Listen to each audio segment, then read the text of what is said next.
Welcome to Planning Committee South.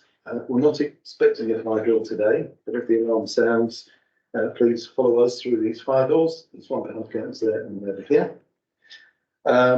This meeting will be recorded and then uploaded to YouTube following the meeting.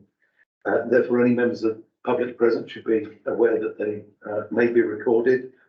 And if that causes you any concern, please let me know.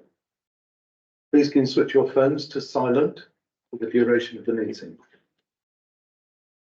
As in terms of conduct, I will announce the agenda item and then planning officers will introduce the relevant application with any updates and provide a visual presentation to aid members' understanding of the context of the application.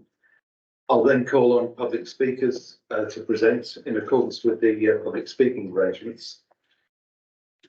I'll then ask members and officers if they have any points of clarification on points raised by the public speakers, and then I'll ask members whether they have any technical questions of the officers. The entire committee will then discuss the application, during which members may seek further clarification of particular points from officers regarding the application or points made by speakers in the main debate through me. Officers will respond to these questions, and then we'll make a committee decision via vote. The first matter is apologies for absence. I've got apologies from Henry Hobhouse, who's been substituted by Karen Messenger, and Councillor Jenny Snell, who hasn't been substituted. The second item on the agenda is the minutes of the previous meeting, for the 19th of December 2023 and for the 9th of January 2024. Please note there's an explanation from John Hammond needed for the minutes of the 9th of January 2023.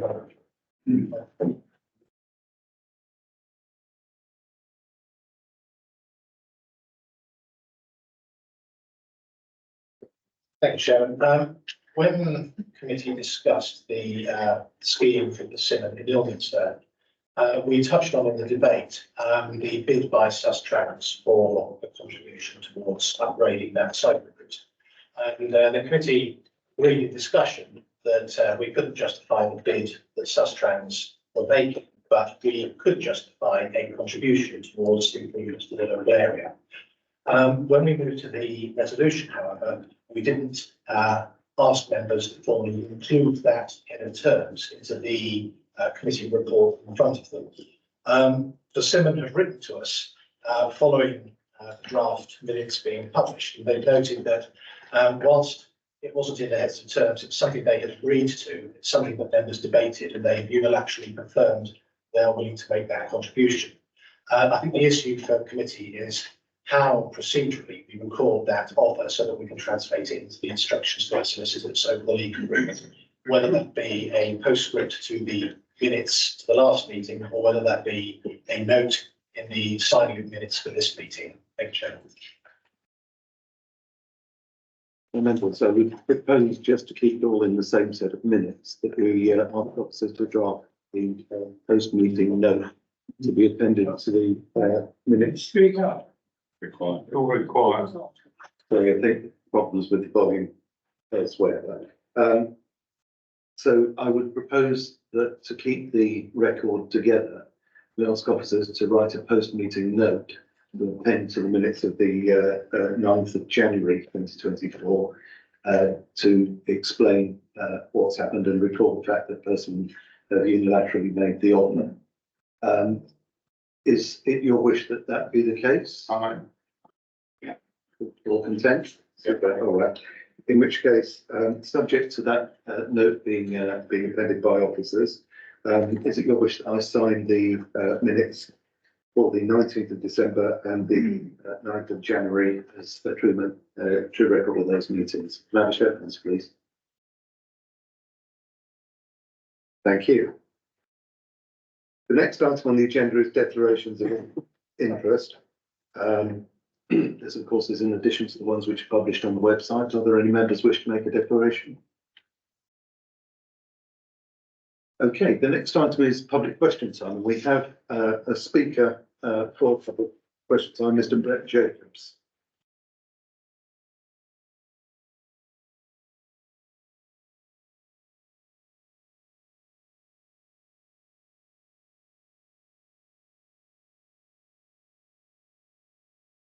Good afternoon. Thank you for allowing me to speak at this meeting.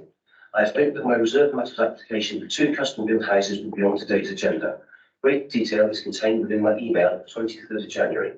In Tracy, I have not had sight of the officer's report or recommendation, but I'm aware that early in December of last year, councillors requested determination at committee. 3 committee meetings have since been convened.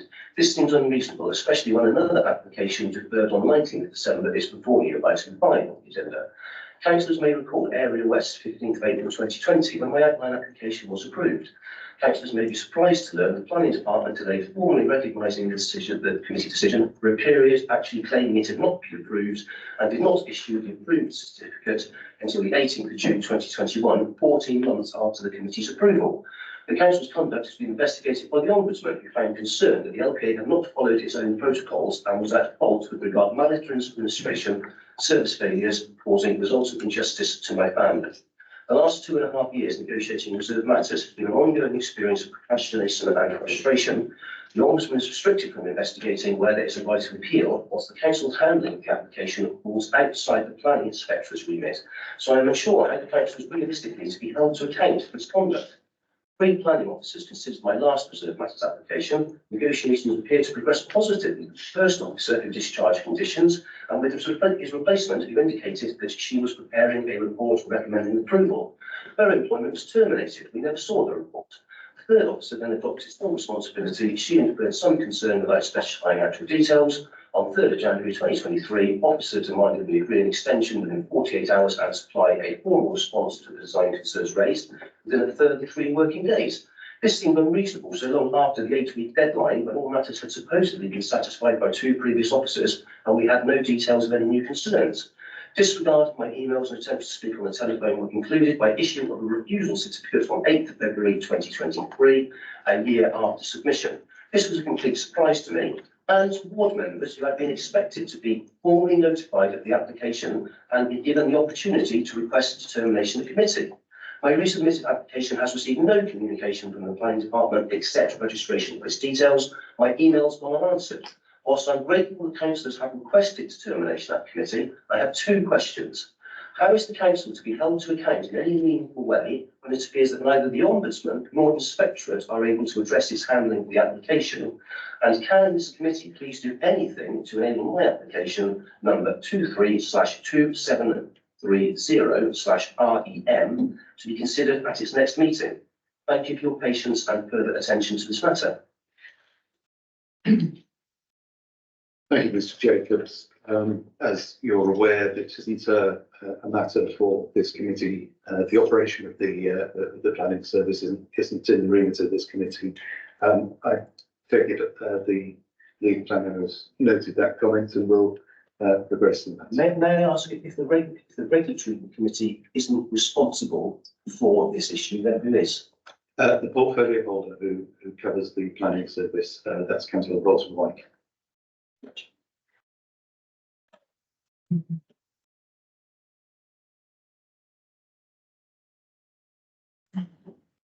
Can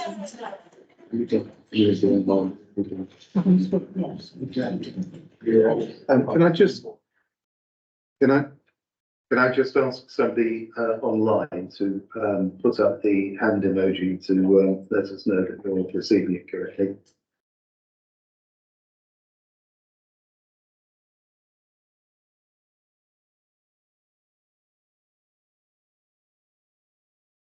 Can you hear us online? Thank you very much. The next item on the agenda is a reconvened decision on Coat Road at Martop. That's planning application 2101-035/L. And members will recall this was adjourned for further information from the Lead Flood Authority, and we have the Lead Flood Authority officer with us now to answer your questions. I believe Colin's going to give us a quick canter through the application background again, just to refresh things in your mind. Thank you, Chair. Can everybody hear me okay? This is an outline application for up to 100 dwellings with all matters reserved apart from access. Proposed that 35% of dwellings will be affordable in line with adopted policy. This is the site. Martok here, industrial area here, and this is Coat. This is Coat Road that runs along here. So swinging in a little bit. Again, Coat Road here, Coat here, and Martok here. This is the development area. The rest of this is open space. It's an aerial view of the site. Yeah, zoomed in a little bit. This is the indicative layout master plan showing the proposed development area. This hatched area to the right is an approved scheme for 35 dwellings. It's the development area here, and this is the proposed open space. Photo taken from the west end of the site, just at the Coat Road end of the site. Over the field gate access, looking into the area, proposed as open space and woodland. Just panning around slightly. The residential development is on the other side of this hedge and trees here. Photo. Looking over the proposed woodland and public open space. This is looking down Coat Road towards Martok.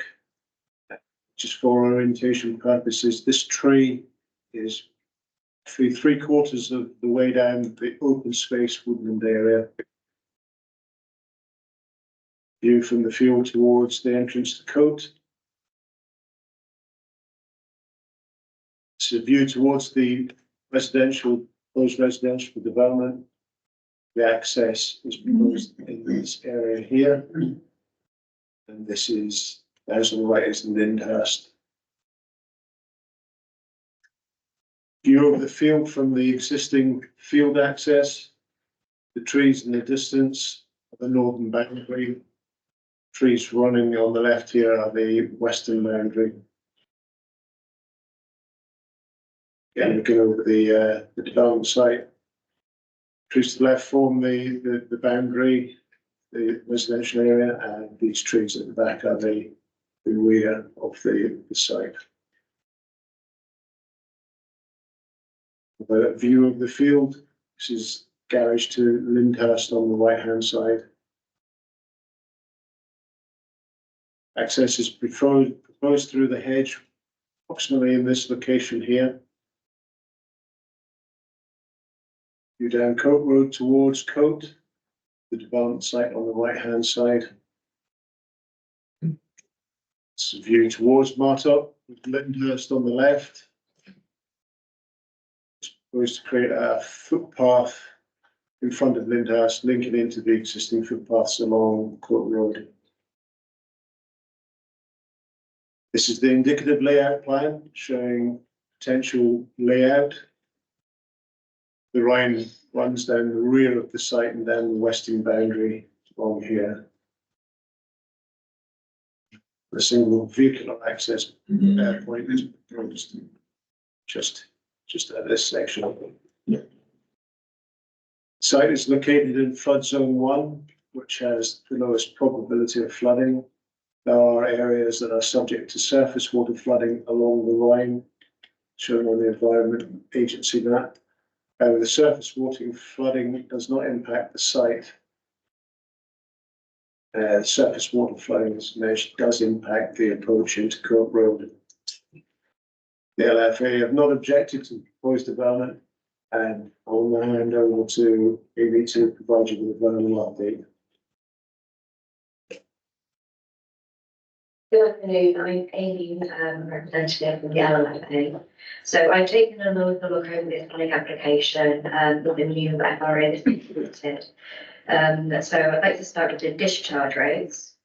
So our response is based on the assumption that the previously shown wetlands A, B, and C have actually been removed from the proposal, because they are now, well, as we've been advised, have been removed.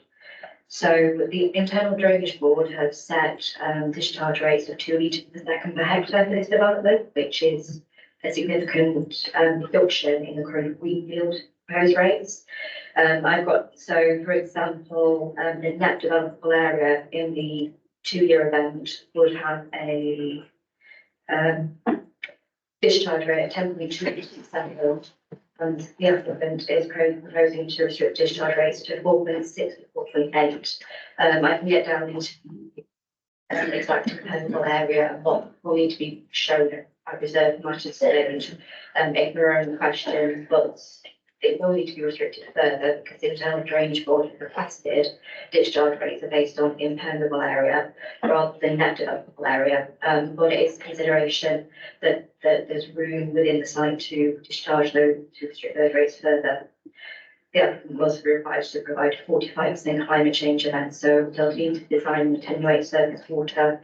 The 100 year was 45% climate change event. Again, looking at the site plan and the room proposed and available, this would be feasible for the applicant to take, especially in reserve matter stage, when we'll be expecting to see further sustainable drainage features included throughout the site.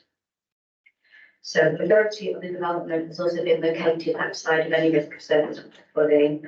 There is a small area of surface water flooding within the northeast of the site, shown within the development layout. The applicant has said that they will remove this and provide a formal surface water flow through the site, which we'll be expecting to see. But just as a note, this route is between the 100-year and the 1,000-year event. And in terms of surface water flooding, we have taken the 1,000-year event because the design event is 100-year 45%, but in the absence of that, we have taken the worst case scenario. We will be expecting the applicant to design to ensure that that is removed and therefore the Stevens passage is shown. So there are still other works that need to be undertaken to the drainage design at the matter stage. We believe that we'll be expecting them to be provided, so inclusion of vertical sustainable drainage features, more detailed site layout, including the definite location of the basin, the sizing of the basin and full calculations. So as such, we have no objection in principle to the application proposed, but would be expected or have suggested a detailed drainage condition applied in the application just to secure these measures in place. Thank you. Following on from that, talk about the phosphate mitigation strategy. Proposed involves the installation of a packaged treatment plant adopted by Albion Water. The treatment plant will remove phosphates, but not completely. Balance of phosphate mitigation will be purchased through an off-site credit scheme that's been endorsed by the council and ratified by Natural England. Discharge to the watercourse will require a separate agreement with the Environment Agency and the Internal Drainage Board. The mitigation strategy will be secured by a Section 106 agreement. This is the technical details of the road layout. It's proposed to remove approximately a 6-metre wide section of the hedge. It's not necessary to remove any additional parts of the hedge to achieve visibility. The Highway Authority have not objected and have recommended conditions and a Section 106 to secure a travel plan. Proposed to create a footpath link along the road frontage. The new sections of footpath here, we get into existing footpaths here and creating a new footpath along here. A continuous footpath into Martock. Low work on the South Somerset local plan review has stopped and is of little material consideration. It indicates that the direction of travel on site allocations MB1 was indicated as a potential site for residential development. Site MB2 is nearing completion. Site here on the South Somerset Council's peripheral landscape study, which indicates that the site was an area of moderate landscape sensitivity, the area in which the open space to the west is where the woodland and open space boundary is proposed. This area has been identified as an area of high landscape sensitivity. The Martock Neighbourhood Plan acknowledged this site as potential for residential development under policy Mark 13. This is primarily based on the local plan review, because the council cannot demonstrate a 5-year housing land supply. Both the adopted local plan and the Martock Neighbourhood Plan policies that restrict housing supply are to be considered out of date, and the tilted balance set out in the NPPF is applied. This means that where residential development is considered to be sustainable, it should be approved, providing any harm is outweighed by its benefits. The adopted local plan sets out the number of houses that should be delivered within the lifetime of the local plan. It's acknowledged that Martock has seen the delivery in the number of houses above those set out in the local plan. However, these figures are set as minimums and not maximum numbers and should be taken in context of the shortfall in housing delivery. Martock Neighbourhood Plan identifies the area between proposed developed part of the site and Coat as a green gap. It is not proposed to encroach into this area with built form. Key considerations in this outline application are the principle of the development, taken into account council's lack of a 5-year housing land supply. The application before you is an outline with all details concerning appearance, landscape, layout, scale are indicative only and to be agreed at the reserved matter stage. The only details for approval is the highway access. The indicative layout plan shows that up to 100 houses can be accommodated on site without harm to neighbouring properties, privacy and amenity. Positive responses from technical consultees in relation to ecology, phosphates, drainage, affordable housing, public open space, archaeology and highways have been received. The Highway Authority are content with the proposal in terms of highway safety and if approved suggests conditions and a section 106 agreement. It's recommended to the committee that the application be approved subject to the section 106 provisions and conditions attached to the officer's report. Thank you, Chair. Thank you. We have a number of speakers who want to speak to this application. The first of which is Gordon Swindles, the flood coordinator.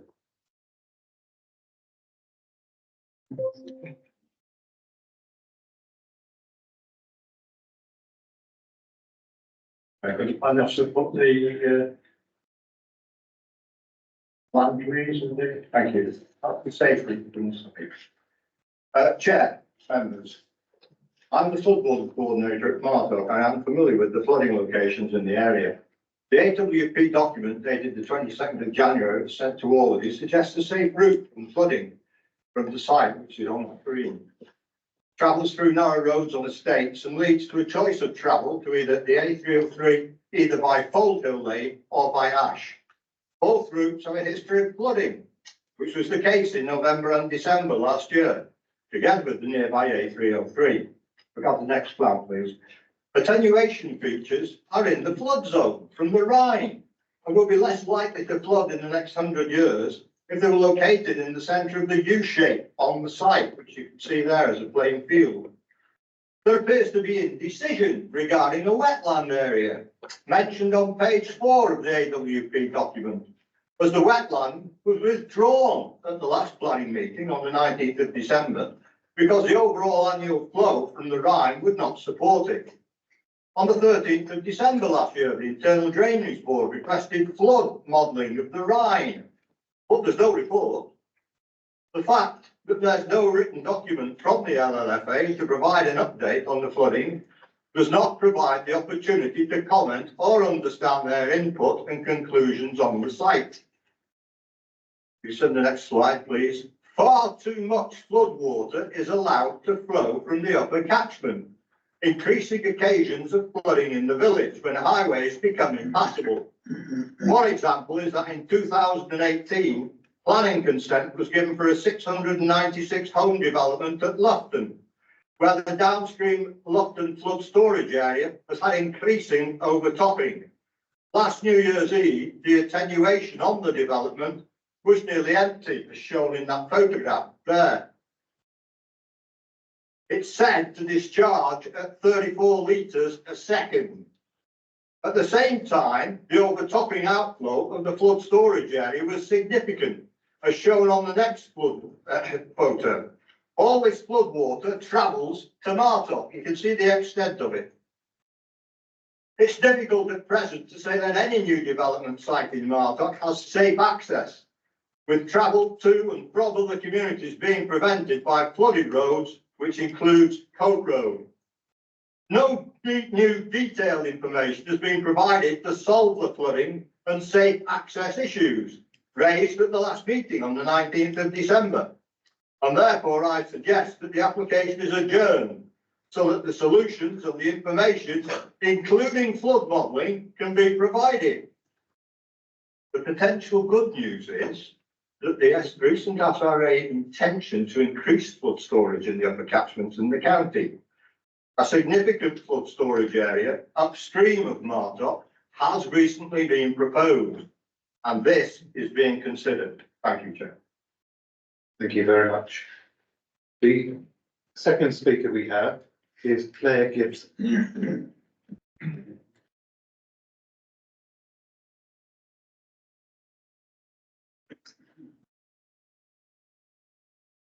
Oh, have you got the photos ready? Hello, everyone. My house and garden will run adjacent to the proposed development. That's my back garden. First line is what divides us. I've lived here for 29 years, and during that time, I've had experience of various levels of flooding in my house and on my land. This is not an extreme event. The most recent floods have been within a month or two of each other. The flooding on the 4th of December was the worst I can remember for the depth and the speed. Within 2 to 3 hours, it developed from a few puddles and some surface water on Coat Road to this. Here you can see the water is over 3 feet deep, and I had to wear my waders to position the sandbags. My house, which is 300 to 400 years old, is also listed. It should therefore be protected now and for future generations to enjoy. Flash flooding will impact structural integrity of my house, potentially threatening its survival. Photo 2, please, Colin.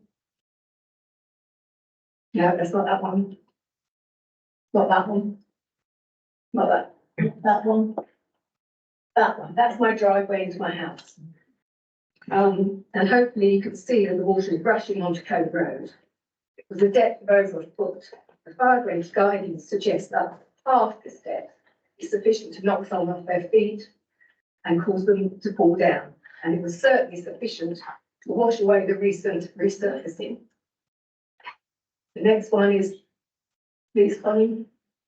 Not that one. And that, I think, is the road towards Martock. And then another one is the road towards Coat. So there you can see that the road was impassable for the average car. The length of the Hill Road stretched at least 200 metres, which means Coat was now completely cut off, and the other roads into and out of Coat were also impassable. What would happen in an emergency? Then the last one, please, Colin. That's it, that's Ferber's Ride. And you can see it's clearly flooding both sides into the development area and into my garden. And that's the area where the PAC treatment plant is supposed to be situated. So when this structure is flooded, it will surely inhibit, if not completely make it functionally redundant, so releasing phosphates and sewage into the watercourse and my home. Please note that this ground does not drain well and remain waterlogged for weeks after the event. Another point to make here is that during the summer, Burton Brine can run dry, again making it unsuitable for phosphate production. So as you can see, this is the actual level of flooding locally in real terms, not some theoretical flood modelling made in the head. Therefore, how could it be wise to approve a further development that would undeniably increase flooding and road traffic in an area that's already liable to such significant flooding? Thank you. Thank you very much. The next speaker that we have is John Hall. Before I start, could Colin put up a map of the actual planning of the area? So that, because I'm going to talk about the green gap, that's fine. So committee members can actually look at, as I look at the pointer, they can actually work out what I'm talking about with regard to the two fields and the layout of the system. Good afternoon. I'm John Hall. I'm a co-president, and I'm going to talk primarily about the green gap. A green gap was defined in the Martop Neighbourhood Plan of 2021 to protect the hamlets of Cote and Stapleton from the development creep from Martop in policy 14. Of the two fields to the north of Cote Road, you see on the map, the western one defined the green gap and is classified in the Martop Peripheral Landscape Study as an area of high landscape sensitivity, and the field that makes up the east side is of moderate sensitivity. Both fields are listed in the Somerset Heritage Record as former ridge and flower fields, and together with the fields south of the road have been open farmland for probably over 1,000 years. Development of any kind should be strictly confined to the east side adjacent to Lyndhurst Grove, and the long-standing open nature of the field around Cote should not be compromised. Any development, including scans of trees that compromises the sensitive landscape and associated views across the green gap, separating Cote and Martop, is unacceptable. Back in November 2020, LVA distributed a leaflet to a limited group of households in Cote. This showed the two fields to the north of Cote Road and the development of 120 houses over 1.5 fields was proposed, which was contrary to the Martop Neighbourhood Plan, which became active in 2021. Subsequently, LVA submitted a plan in June 2021 to cram 100 houses into the most eastern field next to Martop, designated MB1 in the neighbourhood plan, which was always part of the post-2028 planning to have 55 houses built on it. In the current application, next to the development is a field which we privately owned, presumably by the existing landowner. There would appear to be no access to the planted field area from the planted woodland area to the west, next to Cote. Is the planted area to be left to nature, or until it's developed in phase 2 of the building project? This would be in the green gap area, and so contrary to neighbourhood plan policy. The west side of the plot next to Cote, the green gap, will be planted as part of this development with trees. Who will be responsible for managing this area? As with many other issues in this proposed LVA application, they are ignoring the green gap problem. On the LVA website, one of its mission statements is that they passionately believe in the need to provide more of the right houses in the right place. A shame at this present time that cramming 100 houses into this space is not the right number at the right time. Thank you. Thank you. The next speaker we have is Anthony Phillips. Good afternoon. I'm Anthony Phillips. I'm a local resident. The transport assessment commissioned by the developers concludes that this development would not increase the traffic flow severely. However, it is based on very old traffic flows updated by broad averages for the whole of Somerset. It estimates there will be only 46 movements during peak hours from 100 houses. This plus the other Cote Road developments represents nearly a 10% increase in the population, where there is already 80% out commuting. I would suggest that from 100 houses, there could be 150 commuters to work or further education daily. An 8-mile journey, 5 days a week, 48 weeks a year, plus weekly shopping would generate over 600,000 miles a year. Clearly in contravention of section 9 of the NPPF, which states significant development should be focused on locations which are or can be made sustainable through limiting the need to travel. Most of those journeys will be either down North Street, which is heavily congested, or through Ash, which suffers extreme traffic congestion already at peak times, particularly around the primary school. This increase poses a real threat to pedestrian safety, to air pollution and people's health. Far more traffic will be generated than any national or county average, and the impact will be very severe. The impact on local infrastructure will also be severe. Martock Surgery has 3,145 patients per full-time equivalent GP. This compares to an average in Somerset of 1,800 and 2,295 nationally. The surgery struggles to meet the demand. Much of its workload is dealt with at South Petherton Surgery, 3 miles away, with no scheduled public transport. I recognise this as a problem for the NHS, but the population of Martock will not appreciate another 100 houses, perhaps 300 patients, being added when there is no identified need for this housing in Martock. It would be more realistic to consider the need for this development after 2028, by which time the true impact of the 2 other Coat Road developments of 155 houses on traffic and infrastructure will be clearer. Thank you, Chairman. Thank you very much. Our last objector is Gordon Swindles, who's reading on behalf of Andrew Clay.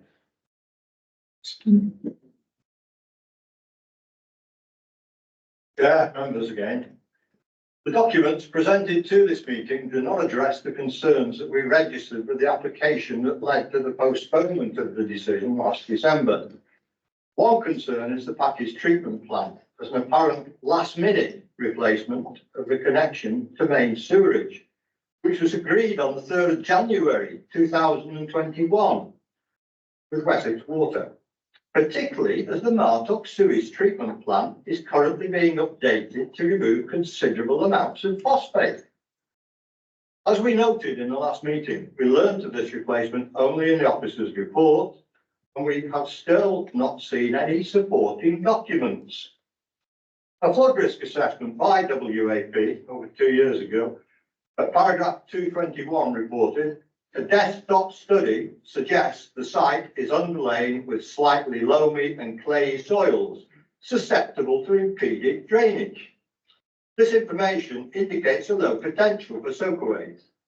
It's recommended that ground investigations, including infiltration testing compliant with the Building Research Establishment Digest 365, should be undertaken. These investigations, to our knowledge, have not been done. This area is typical of the soils to the west of the parish and has, for the last 12 weeks or so, been saturated and would not appear to be appropriate to take sewage outflow from a substantial 100-home development. The PTP outflow would drain either directly or indirectly to Furber's Rhine, which has an extremely variable flow. Dry, in other words, no flow in summer for 2 to 3 months, to flooding in winter. We do not see any evidence of approval of any PTP drainage plan by the Environment Agency. As we reported last meeting, Furber's Rhine has overtopped twice in the last decade, flooding Little Manor. We question the safety of relying on this Rhine to disperse sewage outflow safely at all times.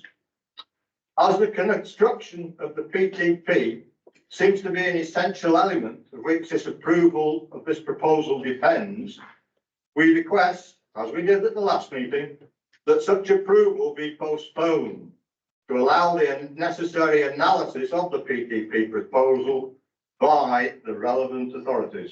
Thank you, Chair members. Thank you very much. The next speaker is James Blythe.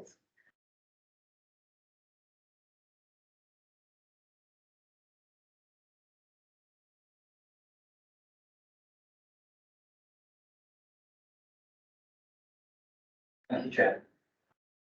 I'm James Blythe, Senior Engineer at Alcott Ward Partnership, who are the flood risk and drainage professionals for the proposed development at Coat Road. The development is located in flood zone 1, the lowest risk flood zone, and is located outside zones at significant risk of surface flooding.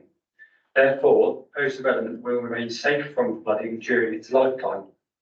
Drainage scheme for the proposed development provides a significant betterment of between approximately 50 and 80% less flow than the current greenfield discharges.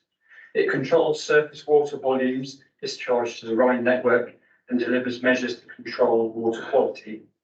As such, it will contribute to a reduction in flood risk to the downstream catchment compared to the existing greenfield, even in the face of climate change and increases in any permeable area over time. The scheme addresses water quality, and the open features contribute to placemaking, amenity and habitat creation. In summary, drainage proposals provide a drainage scheme that addresses the 4 pillars of SUD's design, these being water quantity, water quality, amenity and biodiversity, and are fully compliant with the necessary technical assessments required within the planning regime. It is acknowledged that access and egress into Martock can be impeded by localised flash flooding. However, the proposed development and properties will offer safe refuge to residents, and based on the EA surface water flood map and depending on the nature and cause of flood events, possible routes eastwards towards Martock Lane and Folkill Lane are available, which in turn provides access to the A303. It's important to consider that flooding is not unique to Martock, and during intense rainfall events, many rural towns and villages are susceptible to localised flash flooding. This should not in itself directly influence the acceptability of new development.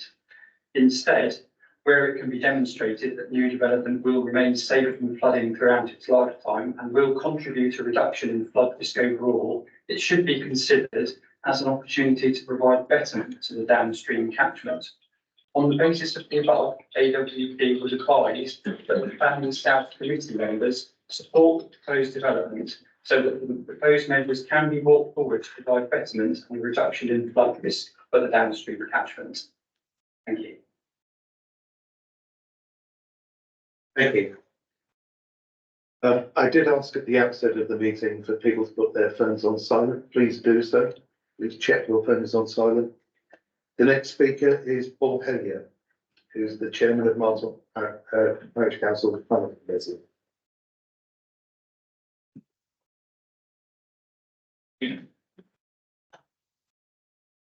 Afternoon, I'm Paul Hellyer, Chair of Martock Parish Council's Planning Committee. I would like to highlight some of the specific issues behind our recommendation to reduce this application. The Martock Neighbourhood Plan shows the housing land supply within Martock is sufficient until at least 2036. And following the recent revision of the NPFF, our neighbourhood plan is legally valid until June 2026, unlike the South Somerset Local. Our neighbourhood plan allows for a development of up to 55 dwellings on a field which is less than half the site of the subject development. The remainder of the application site is outside our settlement area boundary. The proposed development would significantly impact the character of the green gap between Martock and Coat, damaging the area of high landscape sensitivity identified as significant within our neighbourhood plan. The 2006 to 28 local plan allocated a target of 230 new dwellings to Martock. With over 4 years of this plan left to run, 287 new dwellings have already been completed. Approving this application would lead to the target being nearly doubled. This is too many houses too quickly. It doesn't provide sufficient time for our infrastructure to catch up. especially given the absence of any progress on the infrastructure and increased employment aspects identified in the relevant plan. The net out commute from Martock is 80%. This development will make this worse. There is no scheduled public transport from Martock to any location which would support commuting to a full-time job. Car use is essential for most workers in Martock. A neighbouring development of 120 houses is being completed. Further development of 35 houses on Lyndhurst Grove has been approved. Access for these is also onto Coat Road, as is proposed for the subject application. Traffic from these developments will impact Coat Road, then the centres of Martock and Ash, before exacerbating existing shortfalls with the Ash and Martock junctions onto the A303. This application demonstrates a total disregard for the needs and wishes of Martock and Coat residents. The proposed application offers no net benefits to the parish and meets none of the parish needs. We need more quality employment, which can be accessed without use of cars, not more houses. Use of a PTP for a development of this size is not appropriate given the actual nature of the local soil and drainage. Can I ask you to draw your notes to a close, please? There has been no engagement with the community, and yet again, we see the application supported by desktop reviews of unverified flooding and drainage models with no consideration of expert local knowledge. This outline application should be refused, since it doesn't demonstrate satisfactory vision for phosphate mitigation and extends beyond the settlement area boundary. If it is approved, Can I ask you to? if it is approved, it should be limited to no more than 55 dwellings. I'm and sorry, not I did ask full you- permission until 2028. I'm sorry, I did ask you to stop. You went substantially over yourself. Thank you. The next speaker is councillor John Bailey, who's division member. Thank you, Chair. Thank you, members. I'd just like to emphasise in support of the previous speaker's 3 points. Firstly, this was originally applied for, and the council, parish council, was not against the 55 houses. Far from it, it was supported as part of the neighbourhood plan. Now we've got a situation where there are 100 houses in somewhat about half of the area was originally being covered. Does that seem right in terms of the committee members? I'd ask them to scratch their heads and think about that. Secondly, there have been no communications from the PC at all against what was said in the documents from the developer, even since the last meeting on the 19th of December or beforehand. And bearing in mind how much time and investment has gone into the neighbourhood plan, and I think most members support development of neighbourhood plans, then it should be actually reasonable that takes place. It hasn't done so. Third point, it's an agreement, I understand, for connection to the mains. That would be leading to a new development and completely treatment plants, which is being funded by Wessex Water for Martock. How can that not be the safest option versus a PTP, which possibly is an improvement? And I'm not sure why that's been ignored or not even being discussed. It also seems the cheapest development, cheapest for the developer itself. My final point really is about the flooding situation. You had lots of comments about technical work and views of the future. The pictures that you saw there really say what has happened. That's where we are now, as opposed to something that's based on historical data. And I'd like you to consider about that. And you've all got your own wards where you've got flooding of similar nature. That's where we are now, not where we are in the past. Thank you very much, Chair. Thank you. Thank you for being so brief. I'd like to ask doctors to respond to the points made by the speakers. Yeah, thank you, Chair.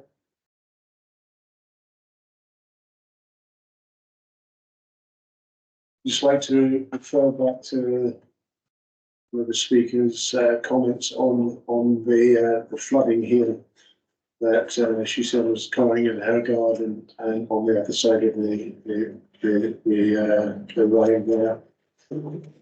The development area is on the other side of these trees, and it's quite a distance away from from the actual line itself. I'd like to clarify that point. In terms of the green gap, this shows the site. It's not encroaching into the green gap. I think the speaker mentioned tree planting potentially spoiling this vista. Shall I point out, tree planting doesn't require planning permission.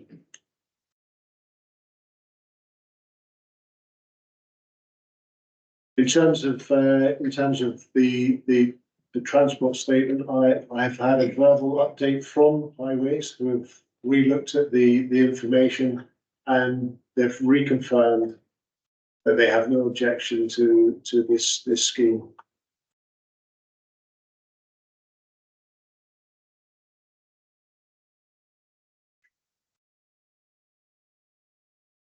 Pass you over to the LNFA to make any comments at all. I'd like to say that it does mean that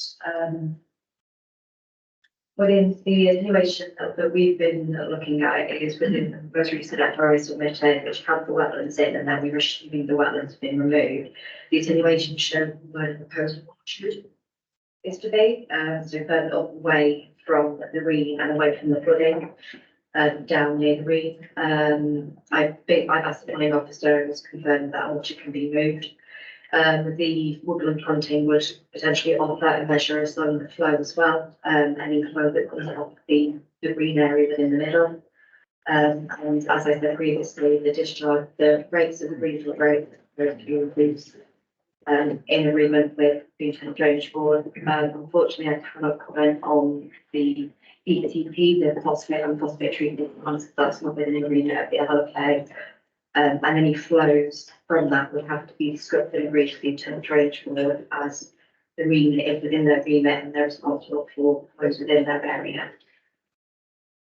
Thank you. And just if the finally comment on the number of dwellings that the speaker rose, and that Martha had taken more. With this scheme, would be more than double the number allocated in the local plan. So, as previously mentioned, these figures are not minimum, not maximums, in terms of housing delivery. Thank you, Chair. Can I just briefly comment on two of the points raised? The status of the Martock neighbourhood plan in relation to this application, and also the matter being determined today. The status of the Martock plan, because it is not specifically allocating housing, it's as a material consideration is reduced. So what was the second question? The matter's being reserved. This is an outline application. Okay. It's correct. This is an outline application. The only thing that has been approved at this stage is the access into the site, the site layout, the form of attenuation for SUDS, the actual PTP itself, reserve matters. Thank you. Members, do you have any questions you wish to put to the officers? I'll go around the room. Thank you, Chair. I wonder if it'd be possible to put the flooding map back up for a second.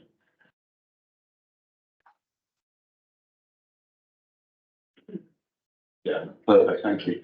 I remain concerned about surface water flooding. And I think the pictures that we've seen bring it into focus a little bit. Now, we had another planning application across the road to the south, and we passed that a couple of years ago, I think, only to find that there were instantly photos online of the entire area flooded and people sailing boats around. Now, I don't see on that map that there's any surface water flooding in that field that with our own eyes we saw was completely covered. I just wondered why that was. Thank you. Yeah. Surface water. Yeah. So apologies, I had a slightly different surface water flooding map, which may indicate that in a bit more detail. So it may be that this map's only showing the 100-year event.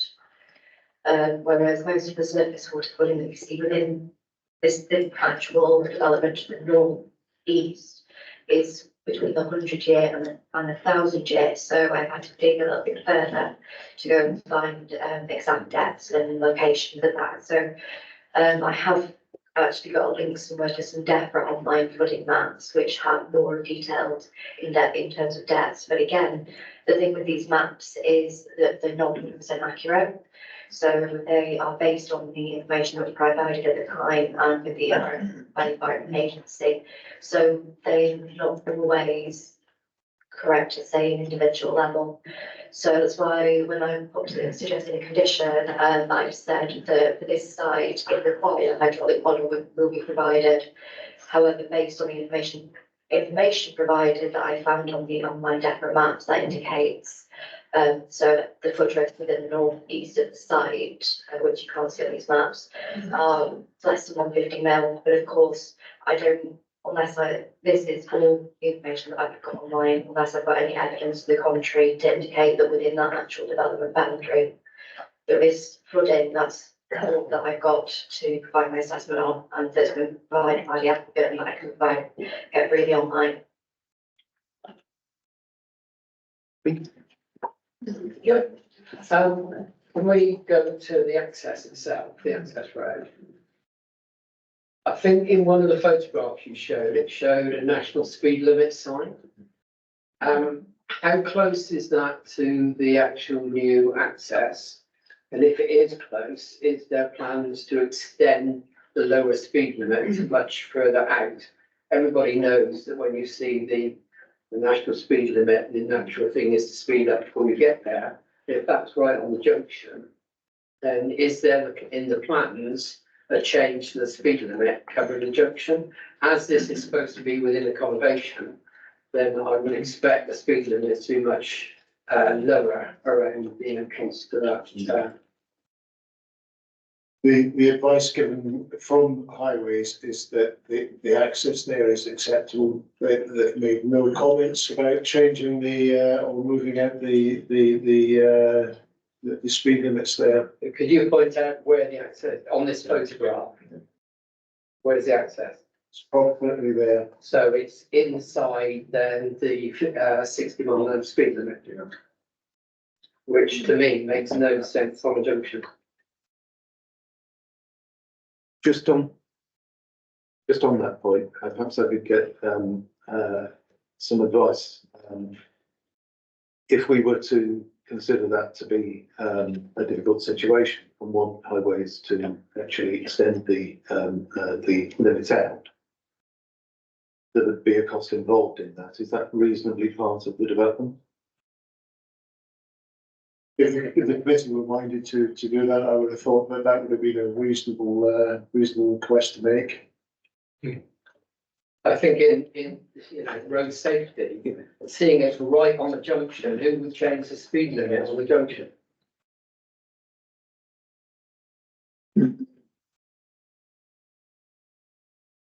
John Jones providing some advice there that essentially if highways are not requesting it, then it becomes a bit problematic for us to make that request. And then it goes down. That's such a My point here is that in terms of dealing with speed limits, that's not a planning judgment, that is a higher authority judgment. So the issue, if you were interested in trying to move the speed limit or introduce a traffic regulation order, the only thing you can do is ask an applicant to make reasonable endeavours. Because if the housing authority actually disagreed with this planning committee, then effectively you stop the scheme through planning. challenging them to deal with another regulatory regime that doesn't agree with you. So the only thing you can do on a traffic regulation order is ask the applicant to apply. You can't require them to secure an agreement. Okay, can I go straight back at you with clarification, because standing advice applies, and if the section of the road that's 60 miles an hour is only a yard away from the junction, surely it's got to have a 60 mile an hour visibility display rather than a 30 mile an hour visibility display. And has that been checked? Because it may well be they're relying upon us to actually use their standing advice. If it wasn't being checked, and if the county council had wanted the traffic regulation order, they raised that with us. But what they can't do is through planning, insist on one being delivered, because fundamentally they can turn around and refuse to grant it, and then we have an impasse. Would this level of debate be best dealt with in the reserve matters part? Because fundamentally, the only thing we seem to be designing is where that gate goes. Well, you are establishing access, so that is what we're determining here. But the point is, the Highways Authority will have looked at that access in relation to trip speeds and the road speeds in that area, so that will be informed their ability. And the final duty falls upon the Highways Authority in any case, does it not? So I think the answer is either they checked the visibility displays and decided it's actually possible to do 60 mile an hour visibility display and therefore there's no action, or they've said, no, we'll take on that duty. I'm not happy, but if you're saying there's nothing we can do about it, it seems no sense to me that the way that sign is where the access is, and it changes to 60 miles an hour. How that can be deemed safe, then I'd like a highways officer to tell me. My question over the safety was, there is somebody looking after the safety and it is the Highways Authority. And if they have failed to ask for a TRO in error, they're going to have to pay the cost. They don't get an option on safety. Councillor Webb, have you any questions? Yes, on neighbourhood plans, well, am I right in thinking that having gone through the great expense and trial of getting a neighbourhood plan, the neighbourhood plan is then taken within the local plan as part of the legislation, if you like, when dealing with planning applications? Is that the rights of the neighbourhood plan? Because it doesn't seem to be that the neighbourhood plan in this, which they've gone to the expense of getting, is being totally ignored, it would appear.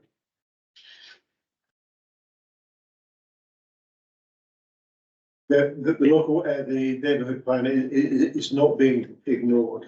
The direction of travel in terms of where the new housing is going is being recognised. The green gap in the neighbourhood plan again is being recognised by this application. So the neighbourhood plan is not being ignored. Can I come back on what we've heard from the local members and from objectives is that there, yes, part of that this plan is a neighbourhood plan, 55 house worth, I think we heard, yes, but not the whole site. Not part of the site isn't within the neighbourhood plan, or probably not in the local plan. This is the map from the neighbourhood plan. It shows this area being allocated. This is the site area as well. It's not outside the site. The boundary for the site extends out into here, but that is for woodland planting. Yeah. So the developed area is inside this area that they've. And it says, difficult to read, but it says potential development sites. Yeah. They have the neighbourhood plan said it is suitable for 50 houses. Yes, the application is for 100, but it is making the best use of land inside the inside that site for delivery. Thank you. Councillor Ashton? I'd like a little clarification of where these photographs are taken on the map, because we've been shown a 100-year flood risk map and then acknowledged the fact that this is beyond 100 years flash flooding. So we have a map that doesn't cover potential flooding at the moment, or not this level of flooding, against a photograph that is concrete evidence that that part of the site is flooding. So I'd like to, the balance of it seems to be tipping in favour of the fact parts of this site do flood, but I haven't seen how you tie these photographs with actual areas in the site that might be built on at the moment. They're just photographs of looking over a hedge at the moment. Okay, I'll do my best to flip between the slides.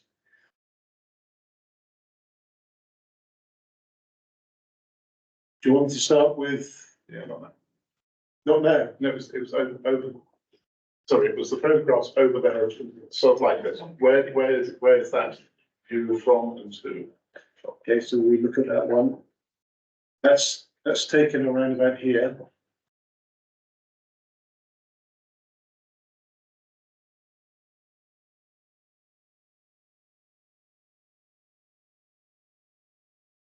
This one's taken looking into Court Road, No. looking into the drive, which again is just here.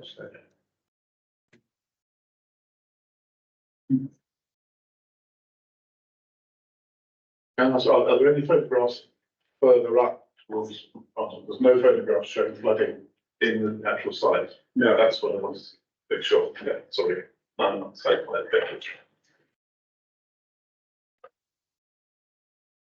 Okay, Councillor Osborne. Thank you. I've got several questions, shouldn't surprise you, on this one. I was just going to follow up on the issue of highways and planning and that particular relationship.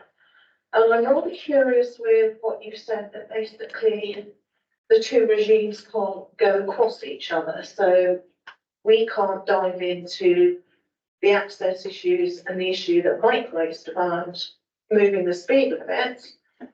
But yet, we actually had recently with the Stallbridge case where a planning inspector had imposed almost a traffic safety scheme, but we now have the unfortunate task of trying to make it work. And it seemed as though it was unworkable. So how does that work? Where an inspector can impose something, but we can't?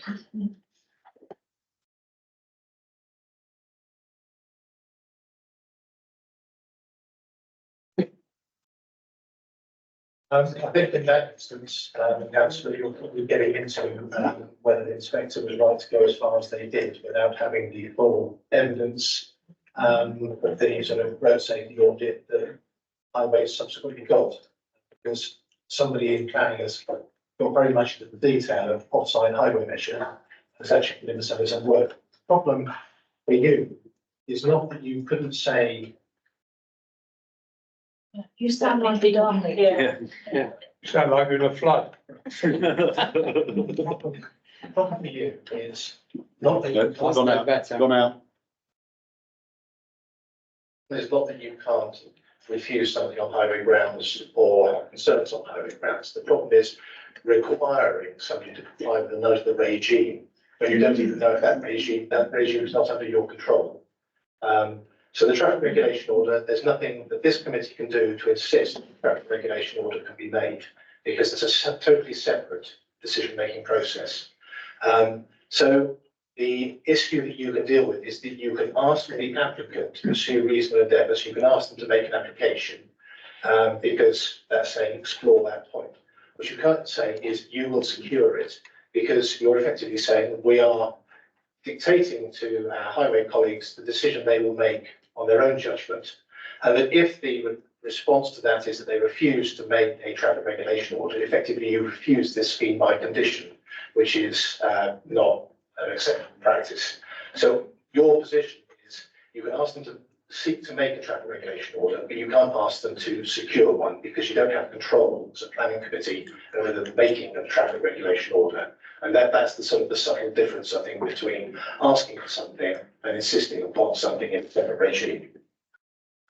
Just, can I ask for a little bit?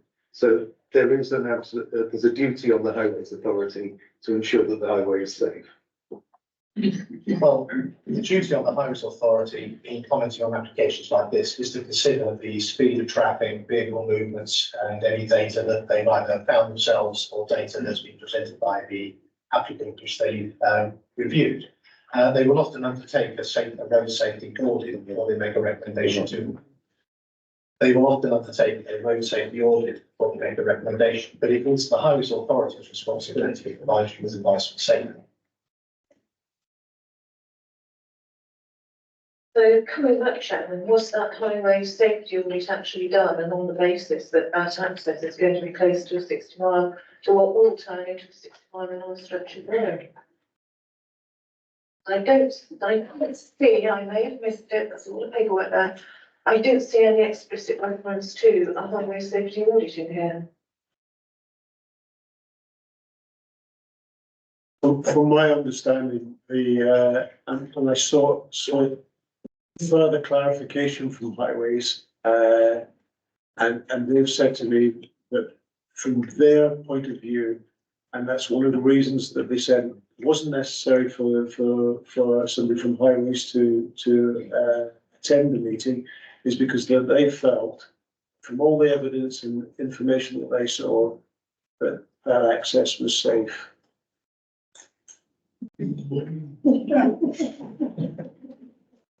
I could possibly comment as a lowly councillor. Can I move on to my next query, and then I'll let everyone else have a go. I want to come back to that issue of sewage and package treatment plants, and I have to say, I do find the idea of a package treatment plant, which you tend to associate with smaller developments, quite a surprise to have something so large scale for this number of houses. When Martop not only is on main sewage, but also, I believe, has a sewage works not that far away and is currently being updated under, I think it's AMP 7. Why was the decision taken not to connect the scheme onto main sewage, so residents are going to be paying Wessex water rates? I suspect they could be paying a hell of a lot more for a scheme that may or may not work.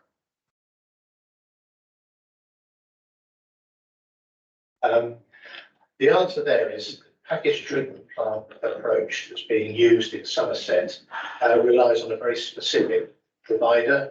They're called NAVs, which are an alternative provider. Effectively, it's an alternative to Wessex Water, who has the same status as Wessex Water.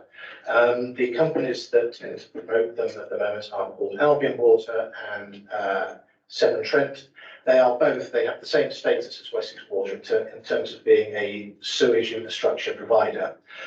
So the applicant's solution is to go to a body equivalent to Wessex Water and ask them to provide the management infrastructure for the facility. The difference actually between the Martop treatment plant and the package treatment plant solution is that the Martop treatment plant, after it's been upgraded, it's upgraded to 1 milligram per litre in terms of efficiency, which is a lot better than a lot in Somerset. But the package treatment plants are getting to 0.3, 0.4 milligram per litre. So actually their efficiency is double or more that of an upgraded sewage treatment plant run by Wessex. So the option for developers, and it isn't just this site, we are seeing it across Somerset, is that if they can engage a body that has the same responsibilities as Wessex Water in terms of being responsible to Ofwat as a management organisation, and that they can come forward with a solution that is more efficient than even the sewage treatment works once it's upgraded, then they need less fallow land or short-term land or off-site mitigation to bridge the gap between phosphate neutrality and the impact of this scheme. So this isn't the septic tank package treatment plant that you would have been familiar with from 2 or 3 years ago, when we're talking about only servicing a sort of farm conversion, a fairly isolated location. This is actually a new industry that I think has come out of the nutrient neutrality issue, but is only actually accessible to companies that have a status similar to South West Water or Wessex Water. Right, so from the calculations, you should have an idea, and has that been incorporated into the local Leeds Flood Authority's calculations of what any discharge rate of clean water is going to be discharged in, and how that's going to impact in winter months? Has that been factored in? We've had that discussion with LLFA, not with Amy, but with Amy's supervisors when the issue was first raised with us in terms of dealing with sites of 1,500, 200 houses. And their advice has been that the discharge rate from the septic or the package treatment plant compared to the discharge rate for the site is actually it's an infinitely small percentage of the overall site, because we did ask, do we need a double calculation, a runoff and also keeping out of this pipe into the stream? And actually the LLFA's advice to us was actually the second figure, the one that comes from the package treatment plant, is such an infinitely small part of the overall figure, it makes no impact once you've built in the safety margins for the surface water. It's another question to the LLFA. We know that rainfall comes down at different rates. And when you've calculated those flows, which I think you were looking at 2 litres per second per hectare, the IDB were basing something else. It would be nice to maybe have those figures in writing as part of the report or in advance supplement, because my shorthand's not very good and I'm not terribly good at remembering numbers, must be my age. But when it comes down, but how do you base that? Is it based on a steady rainfall? Does the calculation alter when rain comes down? The phenomenal rates that we've seen of late, where you can easily get 1 inch to 2 inches of rain within less than 24 hours. How's that calculated? And do you take into account ground saturation, where you've had the recent situation where you've had one storm after another, and the ground just hasn't had a chance to dry out. So there is no capacity to take any extra water. There's several different ways of determining the discharge rates. I can't remember off the top of my head, but I do believe they take ground saturation into account. So the way that the applicant has done it is IH124 method, which is an accepted method. There's also FEH data.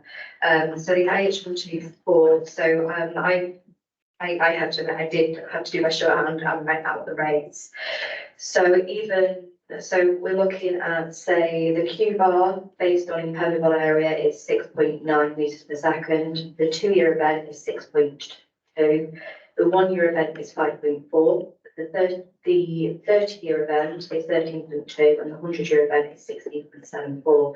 So what they do is they work out the critical storm duration, and they put a different number of storm events in. So what we'll be doing as well is when it comes to detailed design, we'll be requesting that the attenuation of half drain within at least 24 hours, which is one of our new local standards, which takes account of consecutive storm events. So these rates aren't that's actually being proposed. What is actually should be proposed for all events is, I believe, based on 2 litres per second per hectare and the current impermeable area.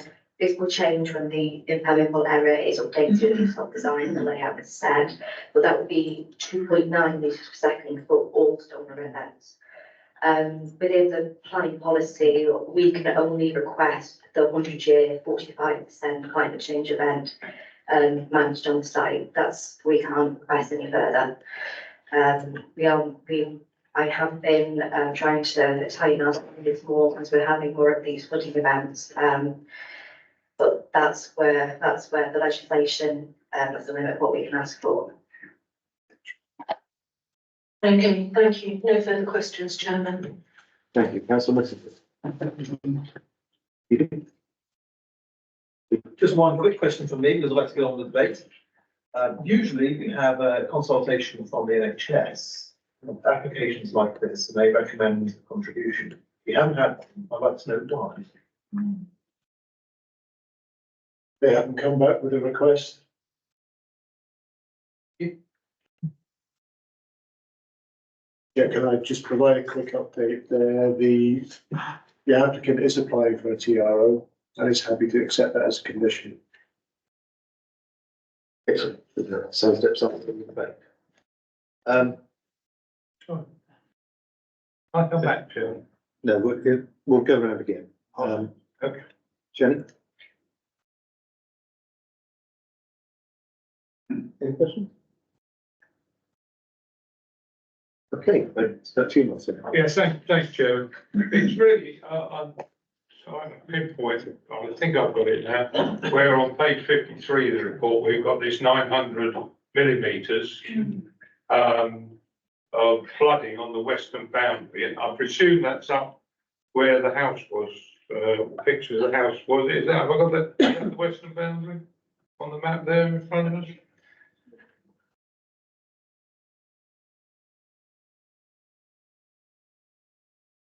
It's the western boundary here.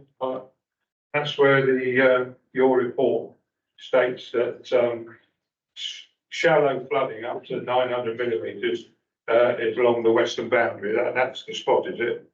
That's correct. Yeah. Okay. Thank you for that. Councillor Jenny? Thank you, Chair. I've got one more question really about the package treatment plant.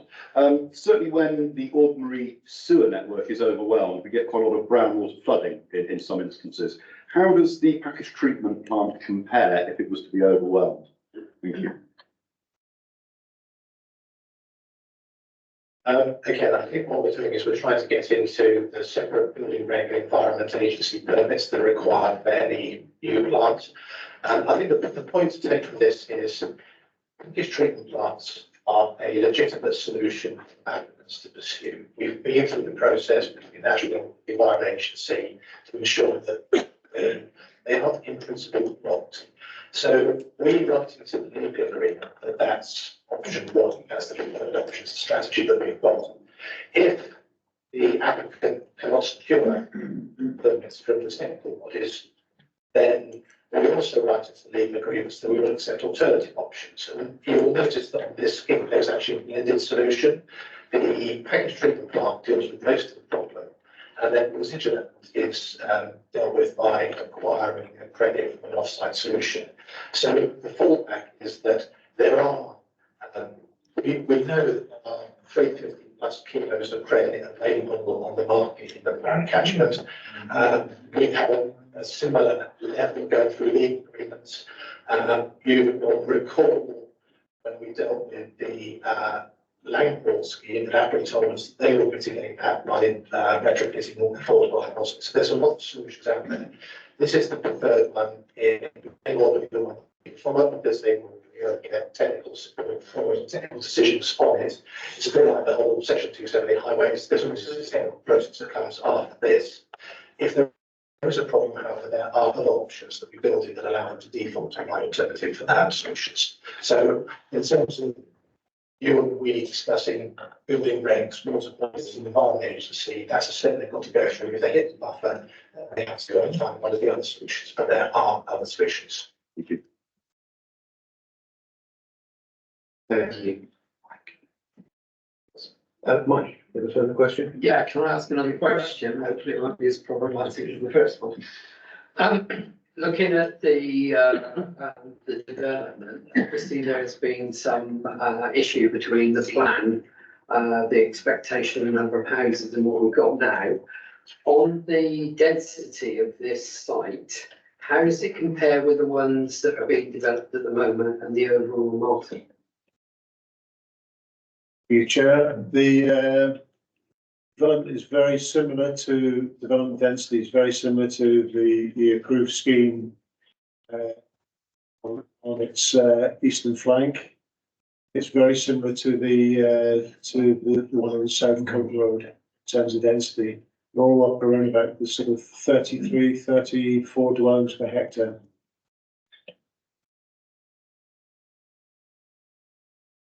Okay, in which case I think we're probably ready to move into the someone. Another question? refresh, the 900mm flooding, which appears to be on the western end of the site. Is there any topological map showing the difference in height from where it's flooding there to the centre of the housing estate? Proposed housing estate. I think it says in the report where the 900mm is measured. And I think that's really key to where you asked the question. I'm right in thinking the 900mm is from the normal water level into the bridge. I believe that's correct, so, Yeah, not So where it's from. So it's measured from down in the bottom of the stream where the water level is normally. And of course, it's got to rise that way to reach the bridge and then the road and then it tops it. The concept between that height that it rises to and the centre of the proposed housing site. Do you have an notice or similar? I was just trying to find it. Yeah. That's a good one. We can use that. Well, site. Yeah.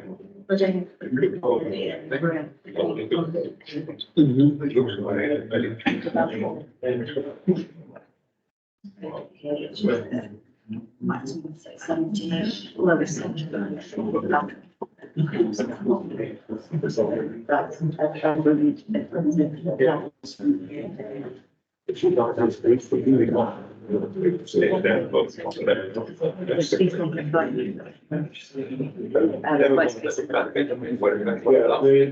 difference between the levels is approximately 1.5 metres.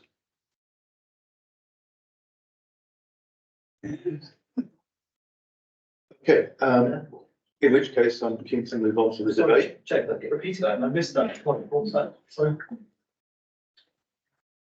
The difference in levels from western boundary to here is 1.5 metres. Okay, we're moving to the debate. Who wants to go first?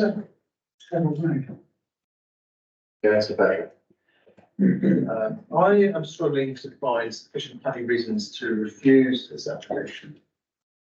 Maybe I'm alone, but I'm minded to agree with the officer's recommendation, which is to approve this outline document.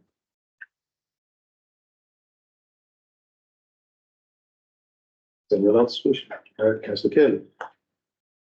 Chair, I've had some concern for some time when we're planning for flood events, especially when we're planning for the 1 in 100 year event, as it quite simply doesn't appear to anymore be a 1 in 100 year event.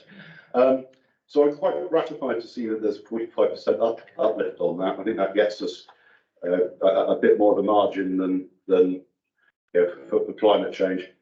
I should perhaps have asked this before, so that's a question that's just come to me then. How close does that get us to the 1 in 1,000 year event? Sorry if I'm asking a question in the wrong time, Chair.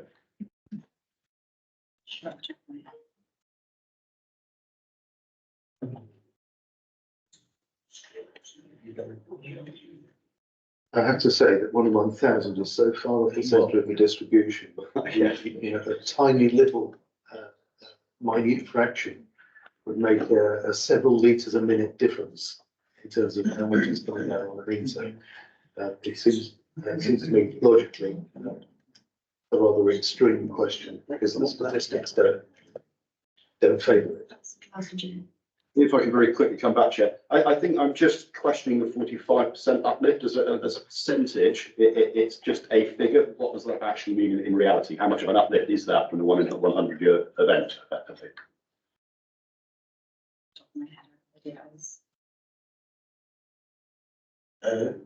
Sorry, Chair, I don't have that figure to hand.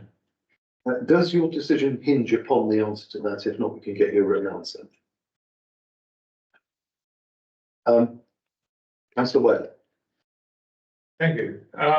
What really concerning me when I'm making my decision is the flooding problem, and that's why I asked the question of where the 900 millimetres were on the western boundary. We've been told that there's an area on the north east of it corner, that's which is liable to flooding in certain conditions. And we have evidence, so not today, but we've had evidence of the southern side of Cope Road, I think it's the southern side, down where the new estate is, Colin, down there, yeah. And this is the infamous site where we had a picture of a canoe, I think, being paddled about in. So we've got there 3 areas which to me are known to flood, and we have in the middle of it a field which we are going to allow for planning, and I'm having great difficulty in saying that, well, that bit won't flood, but it's going to flood all round it, and it just doesn't seem to me that this is something we should be considering purely on the flooding matter. Thank you.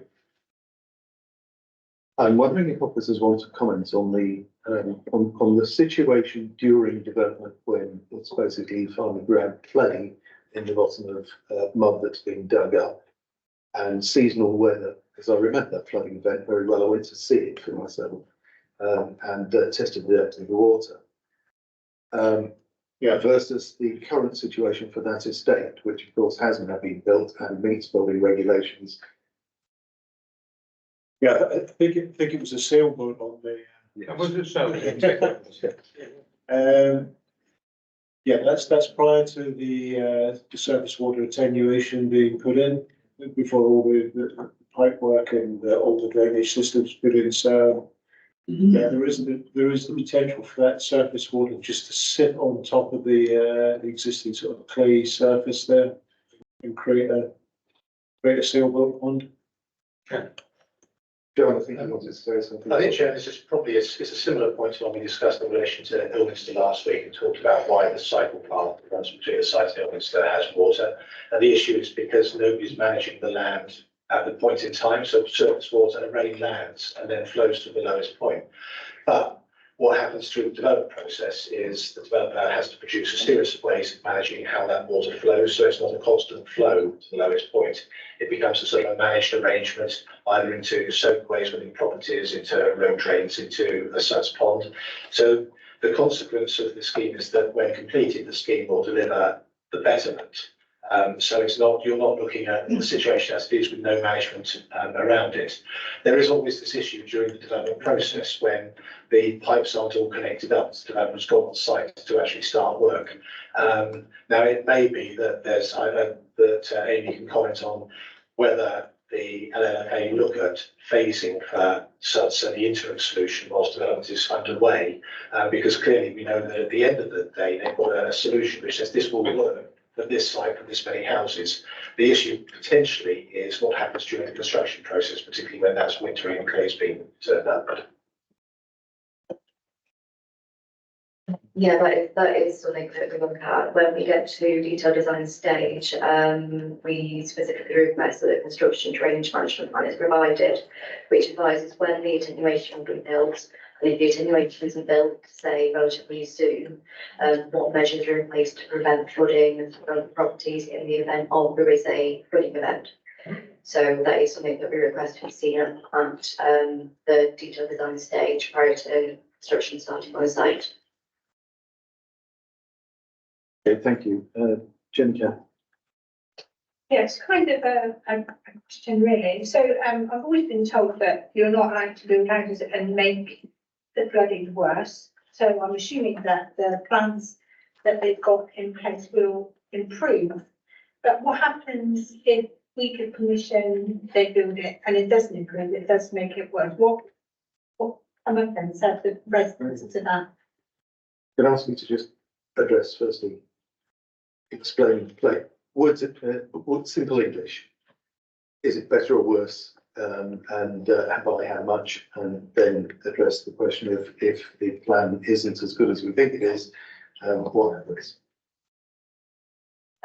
So we can only request in terms of the National Planning Policy Framework, the 100-year 45% climate change attenuated on the development site. We do request that exceedance routes are provided in the event of an excess of that event.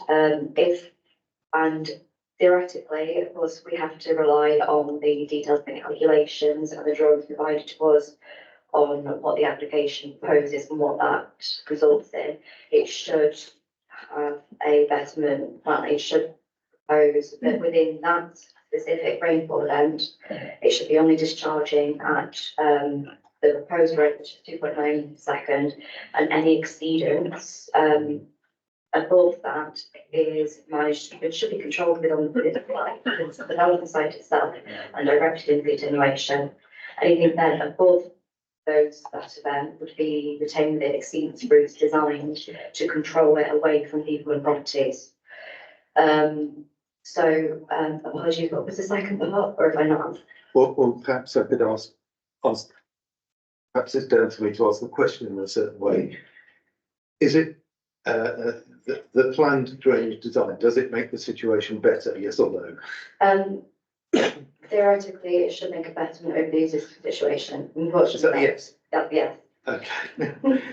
And by 43% more than the 100-year event. So almost, sorry, apologies. 100-year, 45% climate change event. Yeah, that is all that can be retained. Okay, and that's as much as the planning system can deliver. Yes. Because of the legislation. Yes. Right.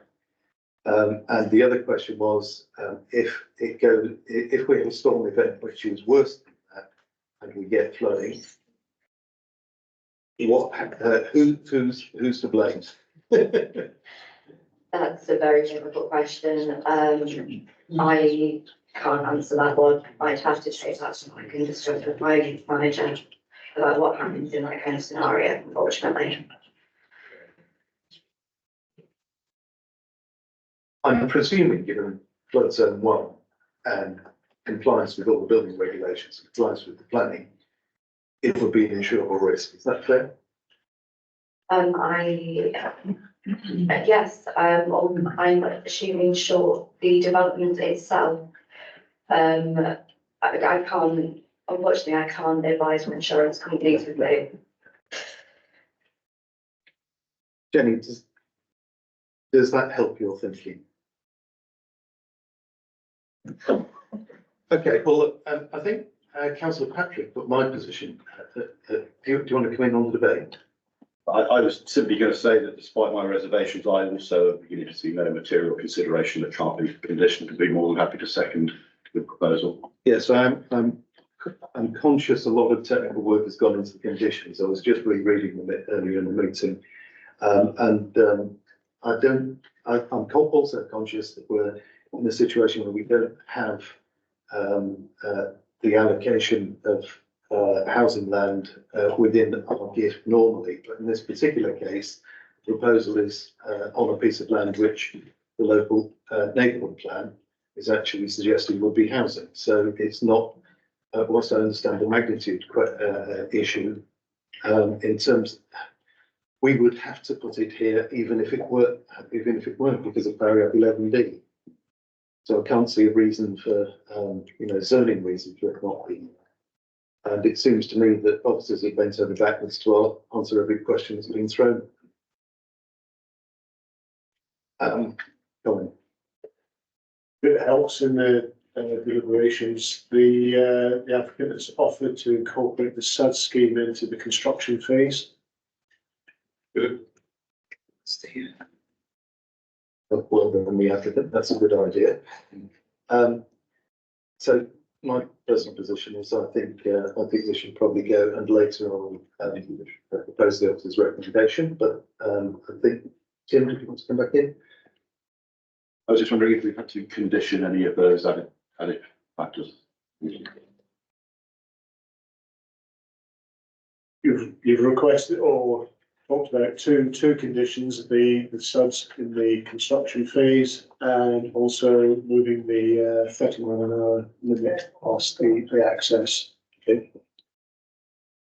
Yeah, that's the point I was going to make, is that condition that is done before any development starts. Yeah, let's look at I'm just thinking about what can be done is the applicant being required to apply, use best endeavours to apply. What you can't guarantee is that highways will break it. So that's in the given highway. So they can be made to apply. Okay, well, we'll leave the detailed wording that to the officers and will make our intent clear. Steve Ashton, I think you wanted to come back in? No, it really does, some really good, against my better judgment, and I would still think this site will flood. It will flood, no doubt about it. And we will have newspaper cuttings of, Somerset Council approving buildings which are surrounded by water, but, we have no material reasons to object to it. Okay, right, I'm going to move the officer's recommendation from the chair, subject to to two further conditions. One, to ask the applicant to apply for a traffic regulation order for, to require the applicant to apply for a traffic regulation order to move down 30-mile-an-hour limit beyond the junction. And the other one was to incorporate the sites within the, was it this? Construction phasing. Do I have a second? And ask for a show of hands, those in favour of the officer's recommendation as amended.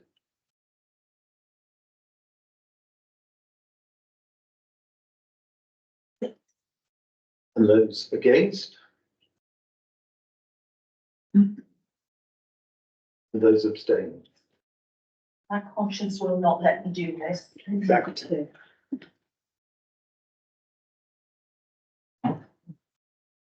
Okay, well, that's clearly passed. Thank you very much. We have another lengthy presentation immediately afterwards, so I'm going to suggest a very brief break and leg stretch. And we've had everyone sat back down, ready to begin again in about 5 minutes to 5 minutes.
we have before us is planning application 230211 full Camp Road, West Coca, which is solar farm battery storage. Linda, you've got this one? Thank you, Chair. So as you say, we've got this planning application.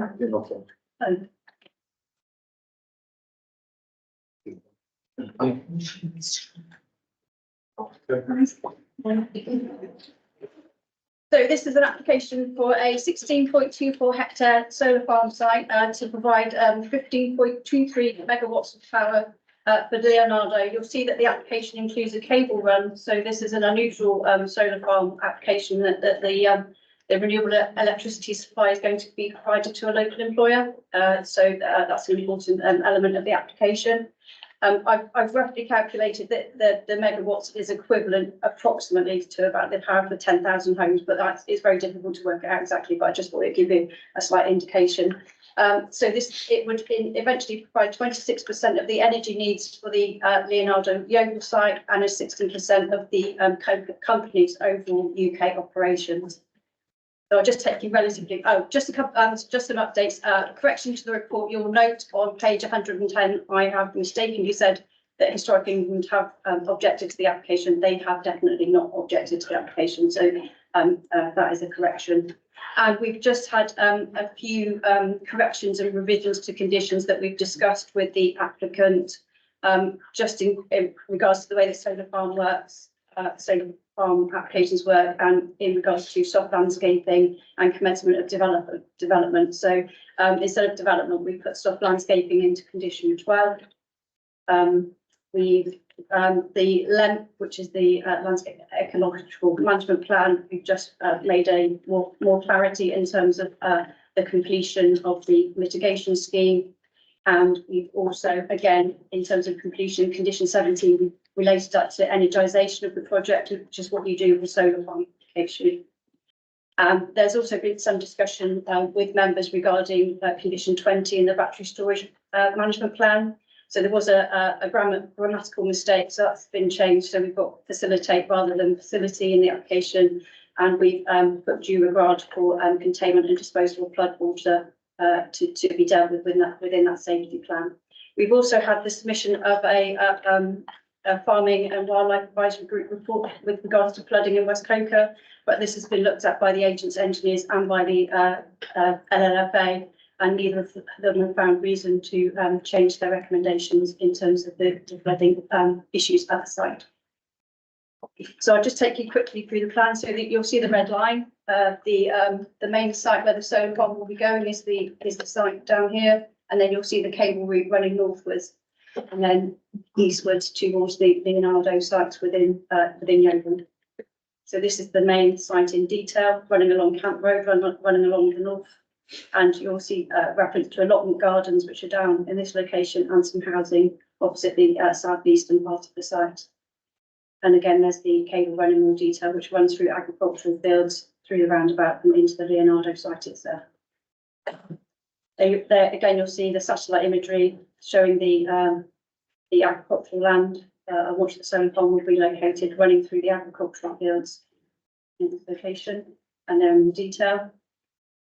So just the site itself in more detail. So access will be from the existing access from Camp Road, which sits in this location, and you'll see that there's a footpath running north to south through the site and down through eventually to the village. There's also a footpath that runs on the western boundary, but that is not within the location site. So these are the heritage assets shown within so you've got the site in the middle here, Brookton Devonshire Park and Garden with the listed buildings, Odcombe in this location, and West Coca Down with its listed buildings and conservation areas, and the green are the ancient woodlands which aren't impacted by the development. There are no designations itself on the site itself, and the yellow is the ancient one, the Roman villa. So this is the site in detail. Up in the top corner here, you've got the battery storage compound. This application includes battery storage, so retention of energy on the site to be later released as and when is needed for the commercial complex. And you can see these solar panels running, obviously facing south, as is the normal way to do. with the footpath running through this location here. All hedgerows, trees on the site are to be maintained. There will be a slight change to the hedgerow where the access comes in, but that will be replanted once construction is taking place. That will allow the larger construction vehicles to come in, but once completed, there will be no need for large construction vehicles to access the site. So this is the site, and you can see the landscaping that is planned. So we've got a woodland area proposed here, which will screen the allotment gardens and the residential properties southeast. We've got a 12-metre wide footpath arrangement with which will have hedging on either side. You'll see that in the photo montages shortly. This is the battery storage compound along here, and these small purple rectangles are the transformer units. So all footpaths are retained. There is no change to that. These are the drainage plans that have been submitted. So what would happen is that there will be a series of swales and an attenuation pond within this location here. So it's been stated that the flooding arrangements for surface water would actually improve the flooding from surface water off the site. So you would actually retain more water on the site rather than the compacted soil arrangements that we have from the agricultural land that currently waft over the site. So there would be more an ability to retain surface water on the land. So these are just the storage containers. They're not particularly interesting, but I'll just run you through them. So they all look, transformer units, battery storage units, and this is the switch house that sits within the battery compound. These are the gate arrangements that will form the access onto Camp Road. This is the palisade fencing that will go around the battery storage container. You'll see from the report that the design and crime officer had some slight concerns about security, but we've got the palisade fencing around the battery storage container. And the solar panels themselves will be surrounded by stop-proof fencing with mammalian access in these small locations here. So these will sit behind the hedgerows on either side of the footpath. These are this is the section of the solar farm. So maximum height 2.3 metres, going down to 900. Again, they'll all face south. And then this is the 2.5 metre high CCTV arrangement that will be dotted throughout the site to provide security. So I'll quickly run you through. It is an agricultural field surrounded by hedges, so it is pretty much as you would expect. So this is Camp Road running along the side here, and you're looking either side of the footpath. That location, Camp Road to the north, so looking back up the road, as you can see, we've got verdant hedges, trees, all around the boundaries of the site, all of which are to be retained. And again, looking north towards Gooseacre Lane, where the houses and the allotment gardens are, and then looking down the site towards West Coker. And this is Camp Road, again from the footpath, looking left and right. And then this is looking back up to the site. So these are the more helpful photos, I think. So these are the montages that will show you how it will look. So this is the view of how it will look upon construction. You can see we've got the small plants for the hedgerow, and this is the 10-year view. These are so this is the footpath running up this up through the here. So this is looking up towards Camp Road. And then again on the opposite side of the footpath. So again, you've got the small planting at year 0 and then the 10-year. So the footpath will actually be a green lane with hedges on either side once the landscaping is fully matured. This is the access from Camp Road as existing, and this is what it will look like with the panels in place. Gooseacre Lane, so this view will not change. You won't be able to view the solar farm from this location. And then this is looking back up. So the site is actually where the large tree is, right in the middle of the background here. So you might be able to see the small panels appear as they do. So that's year 0, and then with the planting in place. This is from Gooseacre Lane in West Coker. So again, the site is in behind all of these trees and hedges. Again, from the footpath looking east towards the site, you can see the extent of the site, but you actually won't be able to see the site because of the mature vegetation that there is around. And again, this is looking west from the byway further up towards the ancient monument. This is looking east towards the site. And then this is a particularly good view, I think. So you're looking at it from the top of West Coker, looking at West Coker in the middle ground, and the site is here. So you'll see how that changes when the panels go in. And then that's the year zero, and then you've got the woodland appearing just sort of next slightly on that side. And then this is looking from the village hall at Oldcombe, so there won't be any change again because you've got the mature vegetation in between. So I'll just quickly run you through the key considerations. So you'll notice from the report we've got a difference of opinion between our landscape consultant and the landscape consultants who made the application. We believe that after careful consideration, the landscape impact that will result is not so adverse as to justify refusal of the application, especially when we take into account the other material considerations that are relevant in this case. And with regard to the impact on heritage assets, whilst we recognise that there is harm, we believe it is at the lower end of less than substantial, and we believe there is clear public benefit in the provision of renewable energy for a key local employer that outweighs the harm that is created. And then have been queries about the loss of agricultural land, but the land would still be available for grazing for sheep. And the application is a 40-year temporary period permission where the land would be fully returned to agricultural use once the solar panels are removed. And in addition, there are other economic benefits that you'll see from the report that balance against this impact. And so we don't consider that this, again, would be an issue that would justify refusal of the application. We have had some safety concerns raised around the battery storage. The fire service have been consulted but have not raised an objection and not wanted to comment further. And furthermore, from the report, you'll see that this matter was carefully considered by an inspector in 2022, an appeal that was recovered by the Secretary of State, where it was found that there was nothing relating to the safety of batteries that should outweigh against the proposal in the planning balance, and that there were no reasons to refuse on the basis of battery storage. The agents have agreed to a condition to require the submission of a battery storage safety plan, and therefore we consider that this issue has been adequately addressed.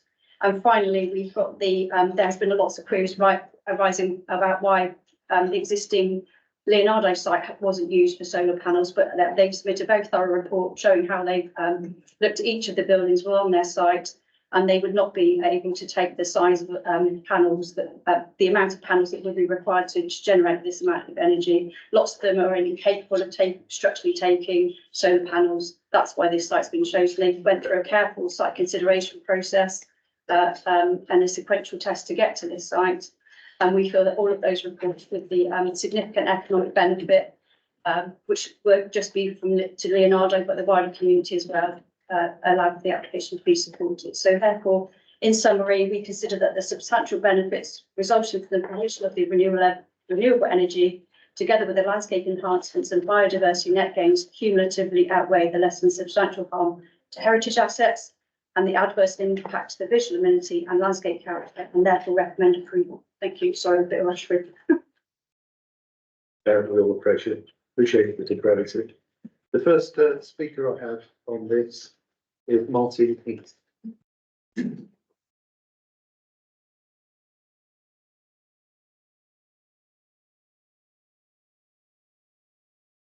Well, thank you.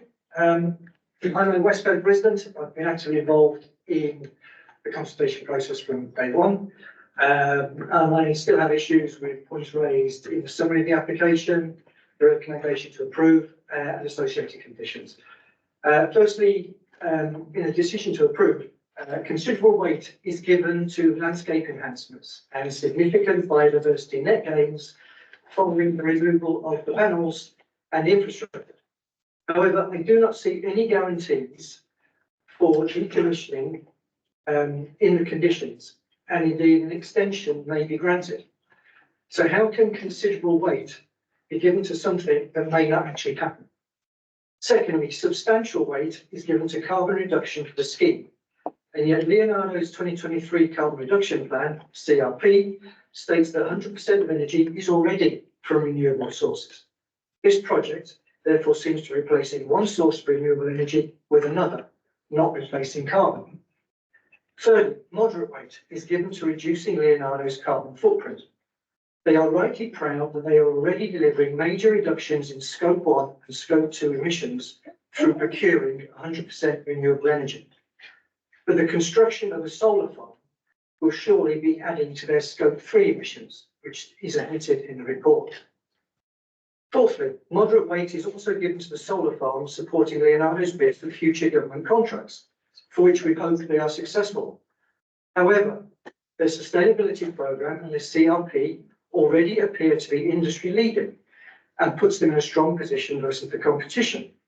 And if the MOD are holding a gun to their head over the construction of a solar farm outside a village called West Coker, then this matter should be raised with the government or the national press. If, however, this project is more about energy security for Leonardo and the town, then let's have a more open and honest discussion about this rather than dressing it up behind net zero ambitions. This is potentially a 40-year installation, and the conditions do not appear to cover the management, the accountability, responsibility, the liability for anything that goes wrong within this project over a course of 40 years. This is an industry where sites regularly change hands. How can we track that? How can we manage it? Okay, and this is a county-wide issue that you really have to consider. The decommissioning is not a guarantee. Who's going to manage that? Who owns that? 40 years on, future generations, who's going to manage that? And where does the West Coker Parish Council go for recourse? What happens if the flood risk mitigation programs don't work and we have big floods down in West Coker? Okay. There's mention of a phase 2 to this project. What guarantees will be given that there will be no further extensions to the solar farm along Camp Road? And hopefully Leonardo will be directly involved in phase 2 and the Lysander Road site will bear the burden. Thank you. Thank you very much. The next speaker I have is Fiona Heath, who I believe is on Teams.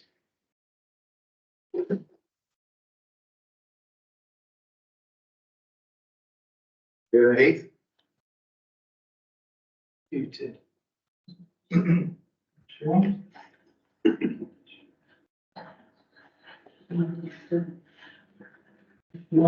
He's muted, Peter. Yes, I can see she's muted. No, so I'm afraid, I've got her points. If you want to just go through anybody else, I'll take it. but she would, she took the option of appearing via Teams and was a bit more responsive. I'm sorry, you need to be more flexible. Yeah. No, we have strict rules on how we run these procedures, and we don't deviate from them. I will give Fiona Heath, if somebody could try and contact Fiona Heath. Seems to be on mute. Yeah, can we come back to Fiona or is? There is the only other speaker I've got is the applicant, George Hall. Am I unmuted now? Okay, yeah, thank you. Thank you. I too have questions about the 80% biodiversity improvements which have been projected. Although George Hall from Conrad's admitted that these were only computer simulations. We were originally promised wildflower meadows with planting of berry-bearing trees, but this has now become rough grassland, tussocky grassland, and the MOD stating that no berry-bearing species can be planted as birds are to be discouraged from the area. We feel that this figure of 80% is therefore greatly devalued and is misleading. I note that there are no comments received by the Council's Environmental Health Officer. The low frequency hum of these installations cannot be compared to birdsong and wind in the trees.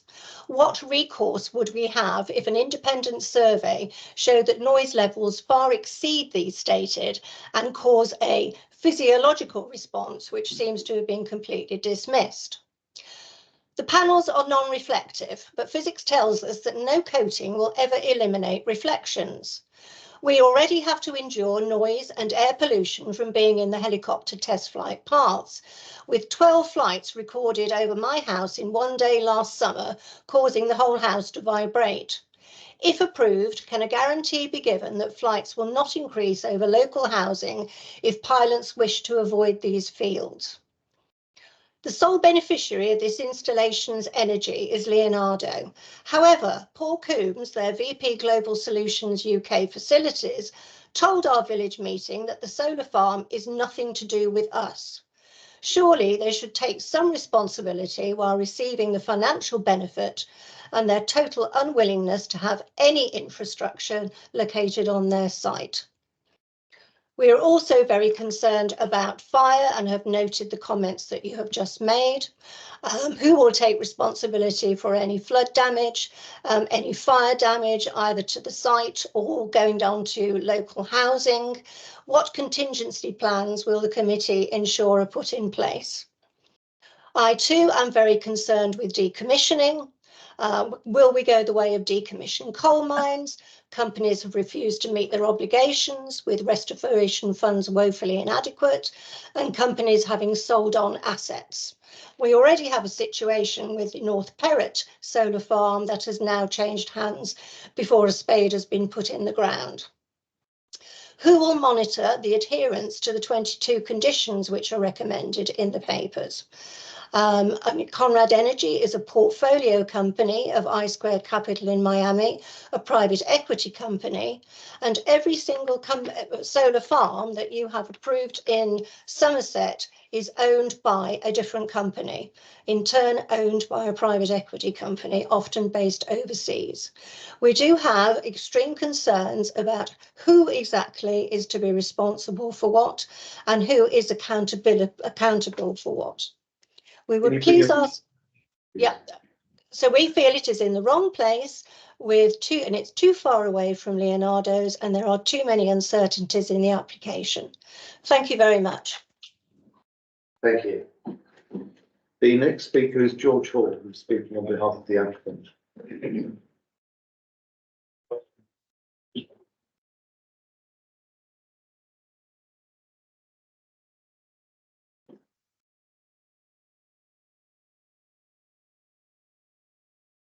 Good afternoon, Chrissy. My name is George Hall. I'm the head of solar for Conrad Energy, and I've been project manager for this scheme.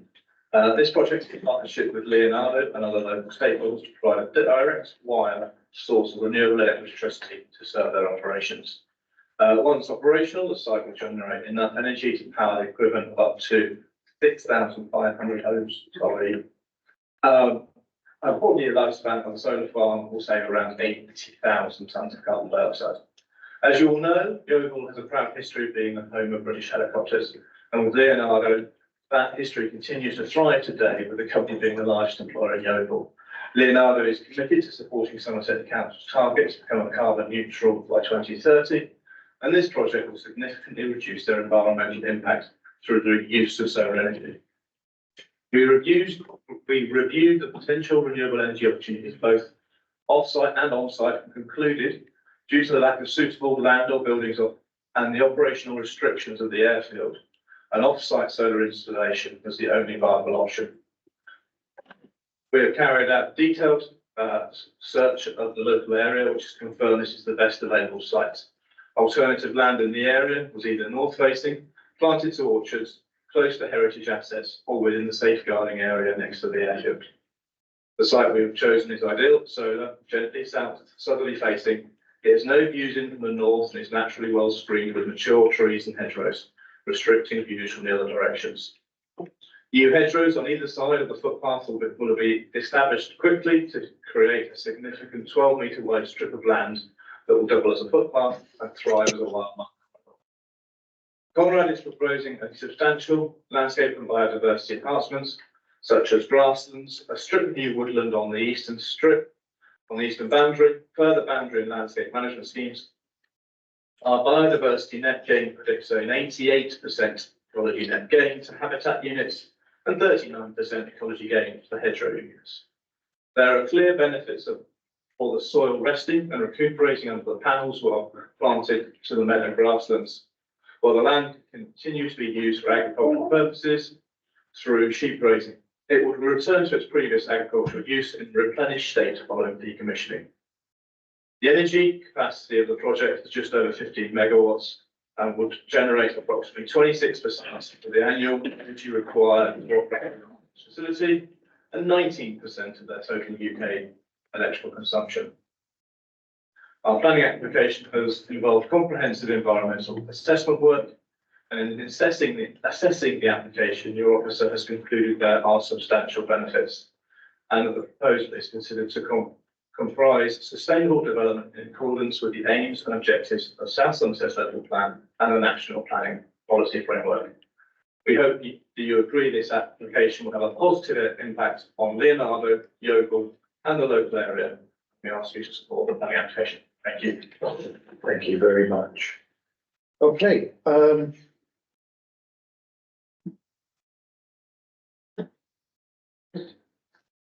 officers, are there any points you want to respond to within the public speakers? Yeah, I'll just say that we have got conditions related to the decommissioning that they are there. In terms of the BMG, that the metric has been used, which is the metric that we will all be using when BMG comes in the 12th of February. So that's a proven metric produced by the government. We have had a noise assessment that has assessed the noise issues, and if there were to be any noise issues, then the Environmental Protection Unit would obviously have to investigate if there was any statutory nuisance. The application was accompanied by a Glyndon and Blair report in relation to that, so that has been assessed. And in terms of compliance with the conditions, obviously that will be us ourselves as the local planning authority to ensure that the conditions are properly adhered to. Okay, that brings us to members' technical questions. I'll start at decline. Can you just remind members what the game being claimed is for Bardo Resident Game and what the target is when that regime starts later in the next month, isn't it? Yes, so 12th of February is the start of BMG. That will require a 10% uplift on any site that is being developed for major sites from February, and then even any small sites from April. This is producing an 88% increase in biodiversity units as they are known on site, which we'll all become familiar with eventually, and a 33% increase in hedgerow units on the site. So an overall significant increase over and above what will be required of all applications from February. Yeah. Thank you very much. Tim Kelly. Thank you, Chair. I'm just wondering, does this feed into the national grid, or does this just go directly to Leonardo's? It's all by wire through to the Leonardo site. Yeah. Steve Ashton. Yes, is there any offer of financial help to the local parish council as similar sized application is being made in Wayford, and they've offered £500 per megawatt per year for the duration of the project? That isn't part of this planning application, no. I understand that there are discussions taking place, but those are privately between the developer and the parish council, which is appropriate as we can't require that as part of the planning application. Yeah. It's awesome. Thank you, Chairman. If the name Leonardo had been attached to this application, would you still be recommending it for approval if it was just going to go straight into the national grid? Yes, I believe so. We are encouraged. We have announced obviously a climate emergency. This will provide significant solar energy on the site that has been assessed as being acceptable in terms of its landscape impact. Obviously, our landscape expert had different opinions, but we come to the assessment that we don't believe the landscape impact is so great as to want to refuse with the application. Yeah. Thanks a lot. Thank you. It is part of the conditions landscaping and screening that be the first part of the development. You can see my reason to say that. If it's going to screen it, it ought to go in first. Frankly, does the condition say that, or can we condition that? Yeah, there is a package of ecology requirements on the site and landscape requirements. They will all be required to be in place for energisation of the development. Yeah. So that's, yeah. Thank you. Steve. Yeah, just clarification, is the running sheep underneath a condition, or is that just a statement by the applicant? That's the same. We can't require that. The site would be available for that to happen. Can't condition. We can't require them to put sheep onto grazing. No, that wouldn't be appropriate for us to do that. It remains available for that purpose. Yeah. Just a technical question for clarity. before we go on to the debate. When this site is decommissioned, does it become brownfield site? Or will it remain agricultural? Just clarify that. It would return to an agricultural use, yeah. Should we, sorry, may I come back? Does that need to be conditioned, or is that just the way the legislation works? That would be on the basis that this is a temporary grant of consent, so all you're granting is a temporary consent for this use, so it would automatically go back to the agricultural use that it was before the temporary consent. I'm concerned about the decommissioning of the sites and what guarantees is there that it would be decommissioned? And is there a possibility of a bond being held for decommissioning of the site? That is controlled through the planning conditions, so it's a temporary consent that is granted, so we will be able to enforce once that length of time we get to that length of time, and then that requirement will come in, so we will be able to enforce that through the conditions, yeah.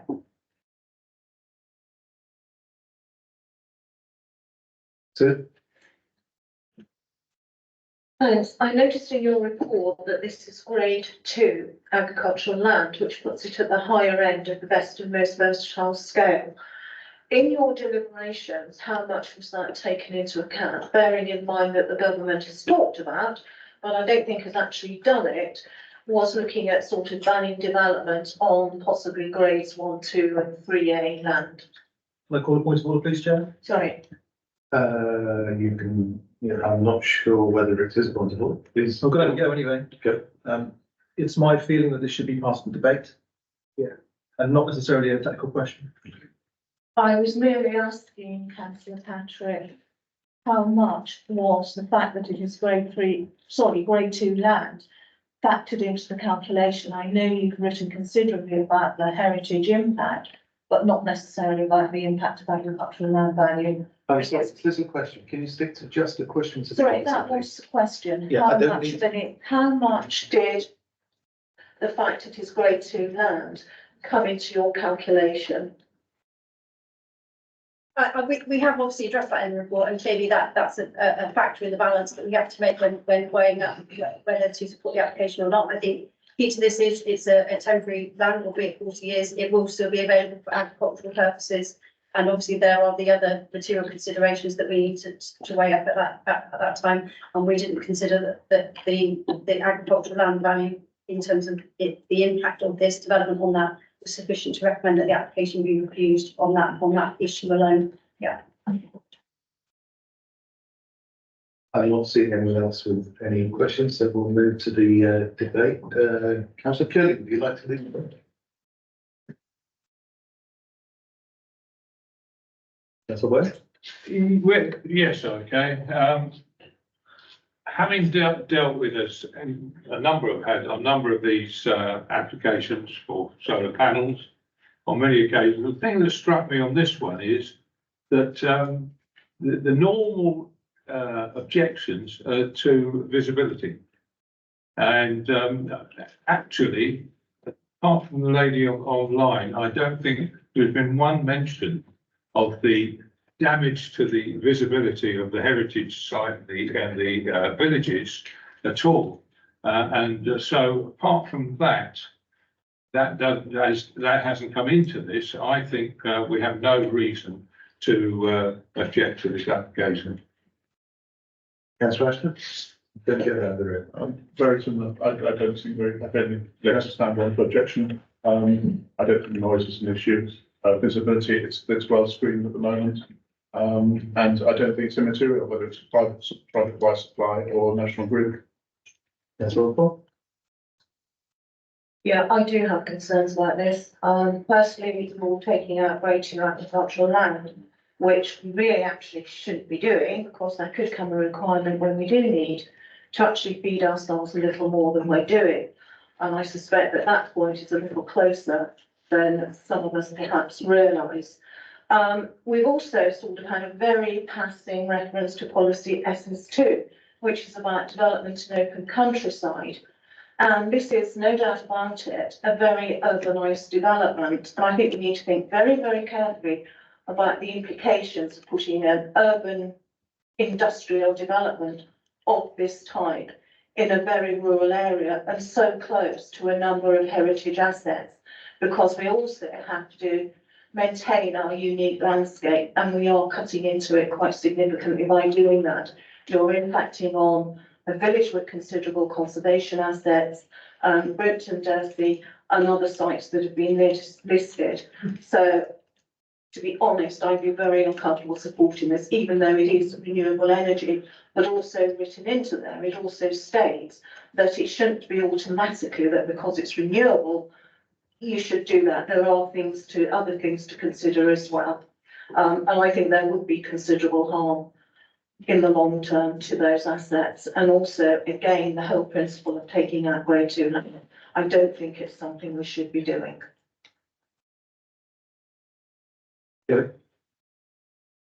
I would like to see the conditions put on there that to protect that land, as it's been pointed out, it's grade 2 agricultural land. So the decommissioning of that site should be almost guaranteed in a bond or something that it will be dealt with.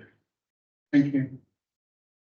I don't know if you'd like to come back on that particular decommissioning point again and try and explain it differently. We simply couldn't require a bond. That would not be appropriate use of conditions to do that. I think the members concerned to guarantee that it will cease to be a solar farm at 40 years unless something else is done and agreed by the authority. Perhaps you could try words in one sentence.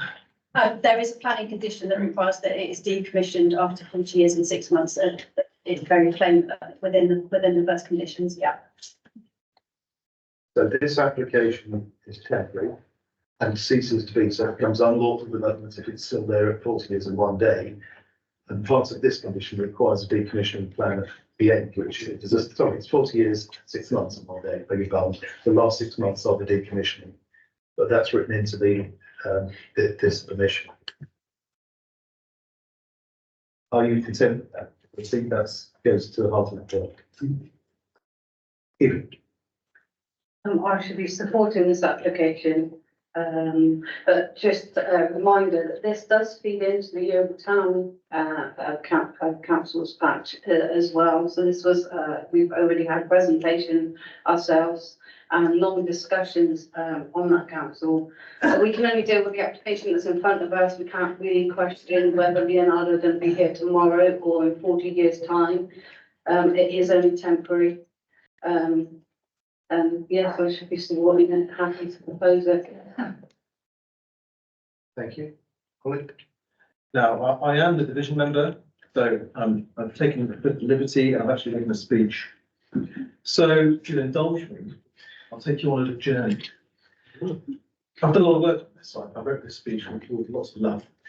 Love for my division, love for the residents I represent. So my job as a Somerset councillor is to listen to the residents in my electoral division. That's why I knocked on lots of doors and I listened to what people had to say. In doing this, I met people who were concerned about the loss of good farmland. I met people who were worried about the visual impact on the landscape.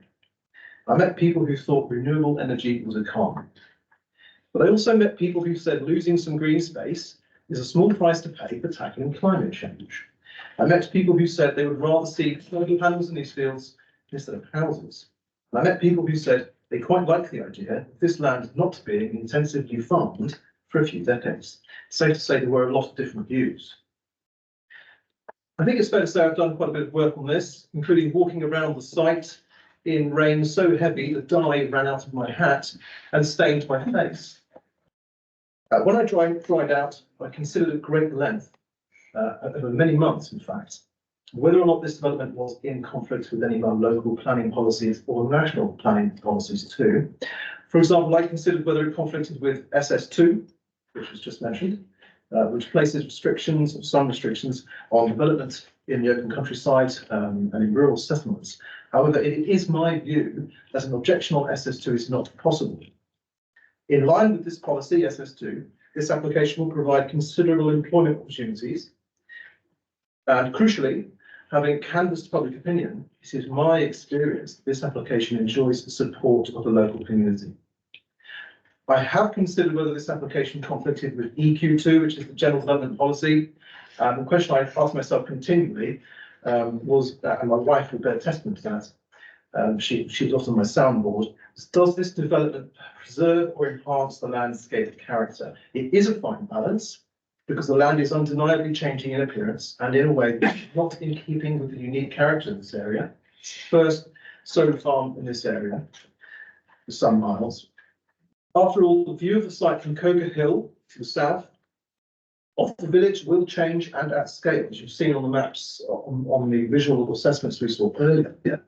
However, I am minded to view this impact as acceptable within the wider landscape panorama, which, as you've seen earlier, if you look closely enough, it's a bit zoomed out, does include urban views of Yeovil town. In fact, the landscape panorama will still be overwhelmingly rural in nature. So I consider this negative impact to be acceptable when weighed against, for example, the very real benefits delivered by the generation of clean green energy, which in fact I think helps to protect our precious landscapes. I'm halfway through. Furthermore, this application involves a significant biodiversity net gain, plus 88%, I believe. This includes the planting of new woodland, new hedgerows, and so on and so forth, and preserves the public right of way, which was a regular question I got asked on the doorstep, was, am I going to lose my dog walk? Which is a fair question. And the answer is no, you won't lose your favourite dog walk. Including as well, don't forget there are also beehives going in around the perimeter. So it's therefore my view this application does not conflict with policy EQ2. Best and most versatile farmland loss was raised, and having explored, and it's a concern of mine, I have to say, a genuine concern of mine, that having explored this issue with staff in the planning department, it is clear legislation does not exist to base any objection on this point, even though some MPs have said they would like to legislate for it. However, I am pleased to see that the applicant submitted a sequential location assessment, or land assessment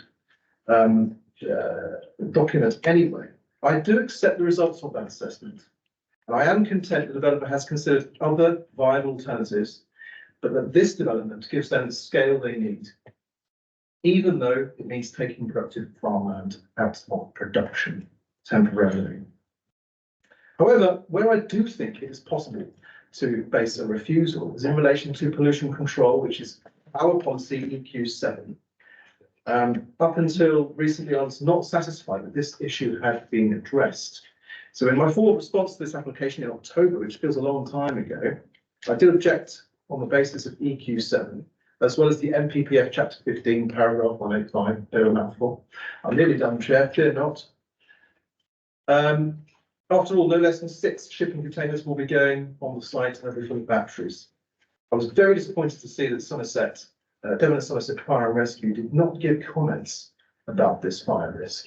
They have done in other nearby sites, and they've gone into great detail to say that the containment of fire water runoff should be considered. And what's good for the goose is good for the gander.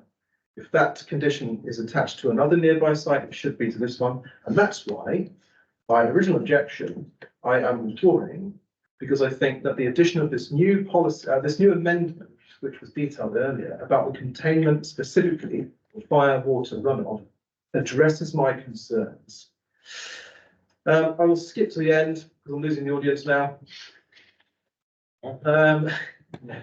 So if the committee is content with this amendment to condition 20, which specifically deals with the containment and disposal of fire water, then I believe overall this application is acceptable, and I agree with the officer's recommendation. This is because, and this is my final sentence, Chair, this is because this application does enjoy public support, delivers clean green energy for a major regional employer, will ameliorate localised flooding in a village, and presents considerable ecological and environmental benefits to the local area. That's the end of my speech. Thank you for indulging. Thank you. I don't really have anything to say. I support it, but I was wondering, say, what would happen if the company shut down in 20 years' time, say? What happens then with that electricity that we're generating? Land use is what we're determining here. The ownership of it is what the planning matter. Yeah. I think I'm just going to align myself with councillor Patrick's reasoning and conclusions and say, for my part, I think he did a lot of work to make sure he was very well grounded on this. You want to have the last word? No, I can completely support this application in hearing of his comments. Okay, so I will move the officer's recommendation as amended from the chair. Can I have a seconder? Councillor Ashton? All those in favour? You can't have a vote.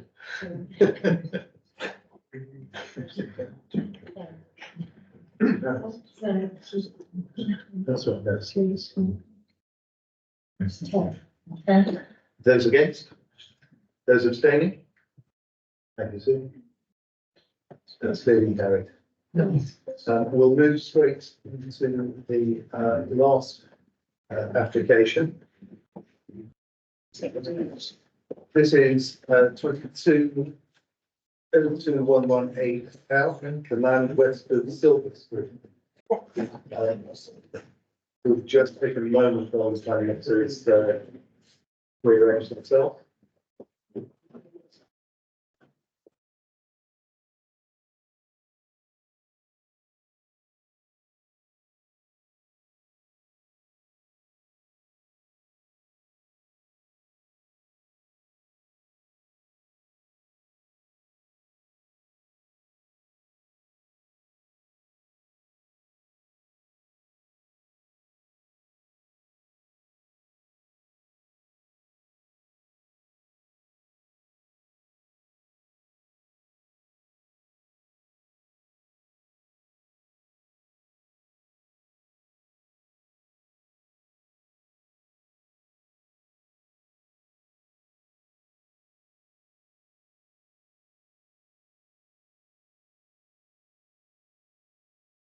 Somebody wants to give a complete presentation. Thank you, Chair. Yes, the application for 40 dwellings with all matters reserved of access. This is the site location. South Everton. This is on the edge of South Everton. And this is the community hospital. Silver Street running down here, Stephen, yeah. Zooming in a bit, you can see Stephen coming down here. Silver Street here, Hospital Lane here, and yes, community hospital there. Aerial view of the site. Zooming in on the site. Sturm, Silver Street. Hospital Lane.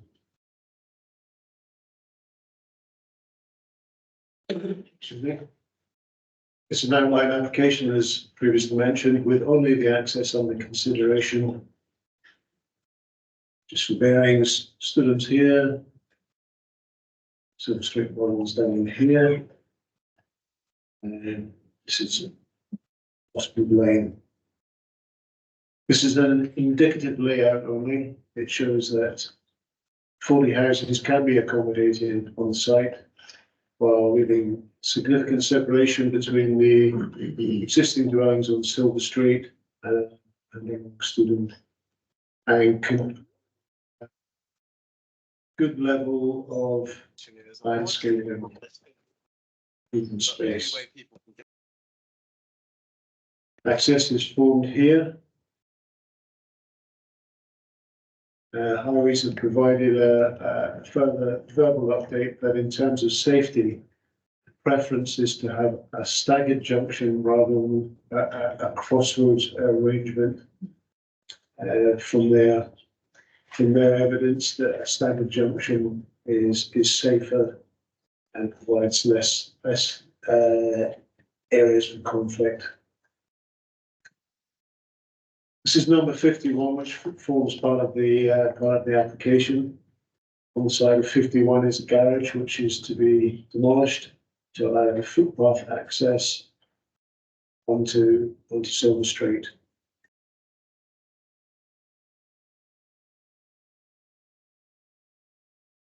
This is a photograph across the site. Students behind.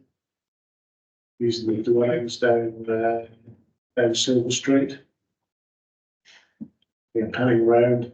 These are the dwellings along the front onto Silver Street. These are the stables, horse going buildings that need to be removed as part of this application. This is looking down Silver Street. The access is to be formed roughly in this area here. It's looking up Silver Street. The access is to be formed here. This is the entrance to Hospital Lane. It's looking from Hospital Lane, and the access would be created in here through this bank. This is number 51 Silver Street. This is the garage to be removed. Footpath graded down onto the existing footpaths into South Beverton. This is the proposed access. This is the subject this application if it were to be approved. The access comes in through the bank, takes a circular movement round to maintain gradient as it comes into the development site. It's cross section through the access. Silver Street's on the left here. The access would come. These houses are indicative, not part of the approval. The applicant has provided some CGIs of how the access might potentially look. This is the access on the left here. This is looking from Hospital Lane across to the access. These are indicative only of potential house types that was subject for the reserve notice. Looking up Silver Street, and this is the access on the right here, and Hospital Lane on the left. The key considerations are the principle of development and the impact on the character of the area. South Beverton is considered to be a sustainable location and identified in the plan as a rural centre. Taking into account the council's lack of a 5-year housing land supply, and it is considered that in principle the development of this type is acceptable, subject to any harm that would outweigh the benefits of delivering housing. Consultees have provided positive feedback. In particular, Highways has not raised any objection in terms of highway safety. The applicant has worked with Ecology to find a satisfactory phosphate solution that Natural England have endorsed. Access to the site requires a significant engineering solution and involves significant cutting into the bank. While visually this is localised to this part of Silver Street, it is undoubtedly a significant change in the appearance of the street. Development of the field can be achieved without harm to conservation of the area or heritage assets. The indicative layout shows that the site can be developed without harm to neighbouring properties, privacy or amenity. The key consideration for the committee to take into account is whether the creation of the access is so visually harmful that it outweighs the benefits of providing housing and would warrant refusal. It's my opinion the access will, over a period of time, be integrated into the street scene through its landscaping, and on balance, it's considered acceptable. It's therefore recommended to the committee that the application be approved, subject to conditions as section 106 agreement as set out in the report before you. Thank you, Chair. Thank you very much. The first speaker we have on this is Darryl Booth.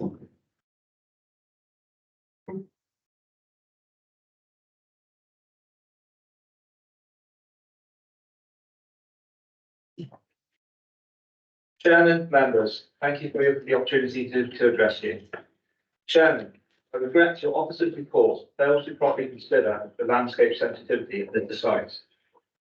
In your council's peripheral landscape study, the site is identified as having a moderate to low capacity to accommodate development. The study also identifies that the proposed site falls into the highest area of visual sensitivity. Indeed, it is at the very top of the hill as you approach the village, in the highest elevated position on the northeast side, as can be confirmed on the Ordnance Survey map, and can be seen from miles around. In the Safe Petherton neighbourhood plan, the proposed site falls outside of the development area, as defined in the adopted South Somerset local plan, and is also specifically identified as a view that should be protected as an integral part of the open character of the countryside, landscape, overall character, quality and feel of the village. At an appeal in 2019, the inspector refused just 6 houses. He stated that the proposal would be an encroachment into the open countryside and would not represent an acceptable integration with the surrounding built development. He felt that they would significantly harm the character and appearance in the surrounding area, contrary to policy EQ2 of the South Somerset local plan. In this latest application, the planning officer asserts that it possesses a distinct character from the original 6 dwellings that was dismissed and lacks comparability. This is simply not true. This latest application is in the adjoining field and in the very same area of high visual sensitivity identified in the council's peripheral landscape study. Chairman, in this context, your officer's report at page 11 dedicates a mere 3 lines to the subject, referring only to the applicant's report and concluding visual impact is acceptable. I need to ask the question, acceptable to who? Can the council confirm that the specialist landscape officer has been consulted?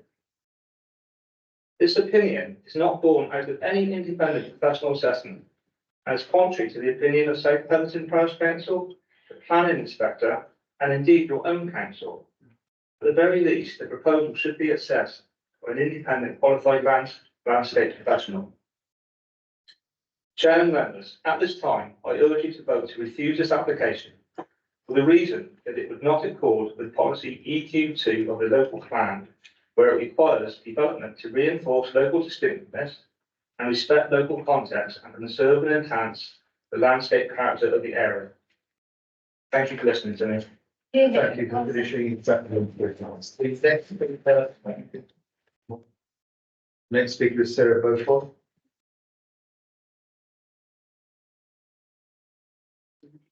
Thank you. It is so good to see so many councillors here to discuss this critically important application. There have been 63 objections and so many wish to speak, but we have to keep this short. I'd love to tell you about birds of prey that this uses field to feed and the countless wildlife this development wishes to destroy. But you and I know that these developers, or destroyers should we call them, don't care. So here I am to tell you that South Petherton people are fighting quite literally for our lives with regards to highway safety. You will hear today good planning reasons to refuse this application, and I urge you to do so. Please do not be afraid of appeal. Let them waste their money. Twice now, the Secretary of State's inspector has supported councillors refusing applications which used Silver Street. On the 24th of September 2019, the inspector found driving movements of cars in Silver Street to be disorderly, which at times created hesitation and uncertainty for motorists, resulting in unsafe manoeuvres. And that was for 6 more houses, and here we're talking about 40 today. They said that it would increase the likelihood of these events occurring and result in a risk to the safety of all road users. There was another application number 588/72919003, development in the same area. And the inspector once again said that the development would result in the intensified use of the substandard Silver Street, and that would be prejudicial to the safety and convenience of road users. They also said the proposal constitutes an undesirable development of Grade 2 agricultural land and will be prejudicial to the public interest. The site of elevated land above Southampton and the development would be detrimental to rural amenity. This land is special. It's the highest point for miles and is worthy of protection by an Article 4. And I promise you, I will do my best to protect it. And we are relying on you all to do the same. There are no considerations which outweigh the conflict with this development plan. I urge you to refuse this application with every power you have. Thanks very much. The next speaker we have is Diana Bailey.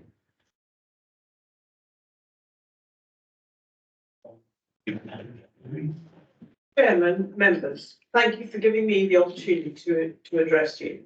I and other residents of Silver Street must emphasise the speed and flow of the traffic through Silver Street. This has increased considerably over the years. Can I quote a statement that can be verified by the speed survey, which was carried out by the parish council using SID? This survey was carried out along Silver Street within 100 metres of the proposed access. The survey was carried out during July 2020, over a period of 9 days. The results showed a count of 36,775 vehicles using Silver Street. Of these vehicles, 19,400 were exceeding the 30-mile-an-hour limit. This equates to 53% of all vehicles. 62% of vehicles leaving the village exceeded the speed limit, with the highest speed recorded during the survey being 91 miles an hour.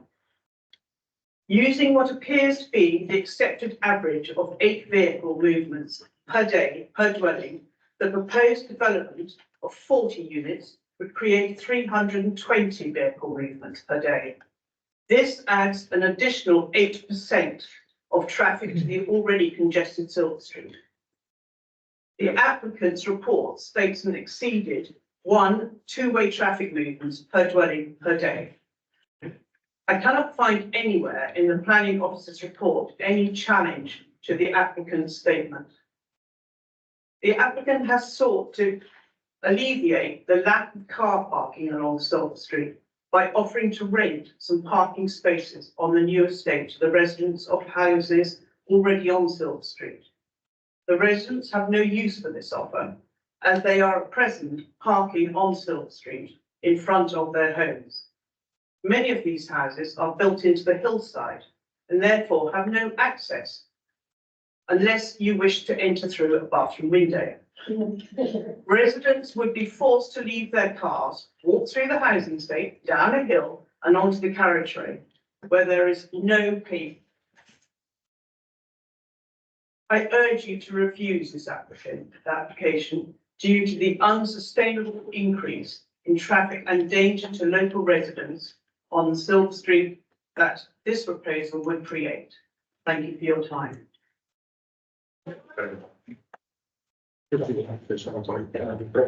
We now have Dee Hodson writing on behalf of Southwarton Parish Council.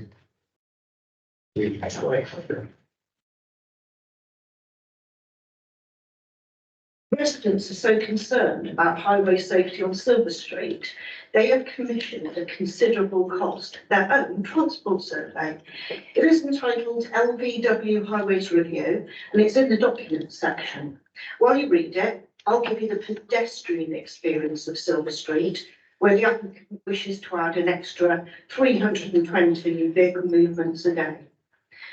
The pavements are narrow, uneven and not wide enough in places, forcing prams, wheelchairs and mobility scooters out into the road.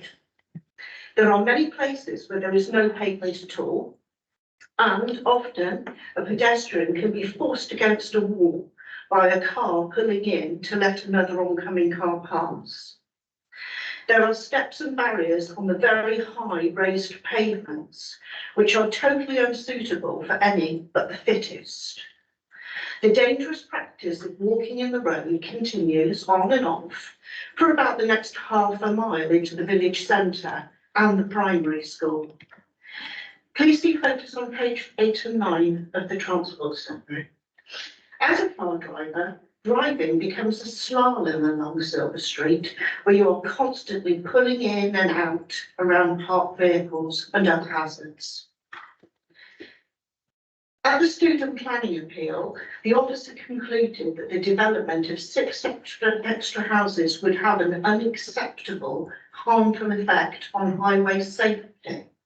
This is contrary to policy TA5 of the South Somerset Local Plan, which requires development proposals to secure inclusive, safe and convenient access on foot, cycle and by public and private transport that addresses the needs of all. This policy is also consistent with the framework, which requires developments to ensure a safe and suitable access to the site for all users. Residents at the proposed new housing estate will be stranded there unless they use their car constantly. They will not walk, cycle or mobility scooter into the village because the proposed pedestrian access is too steep and it has steps.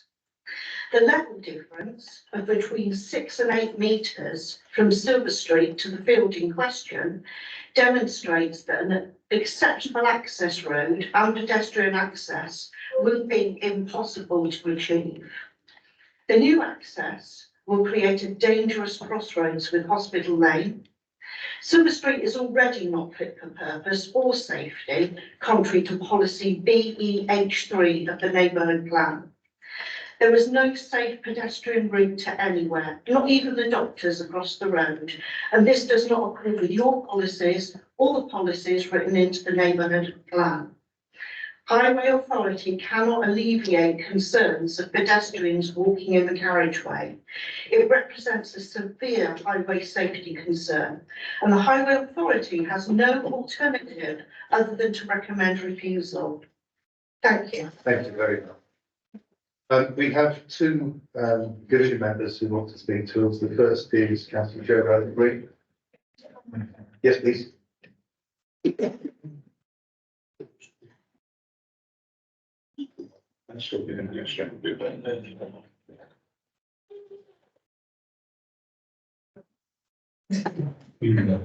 Good afternoon, everybody.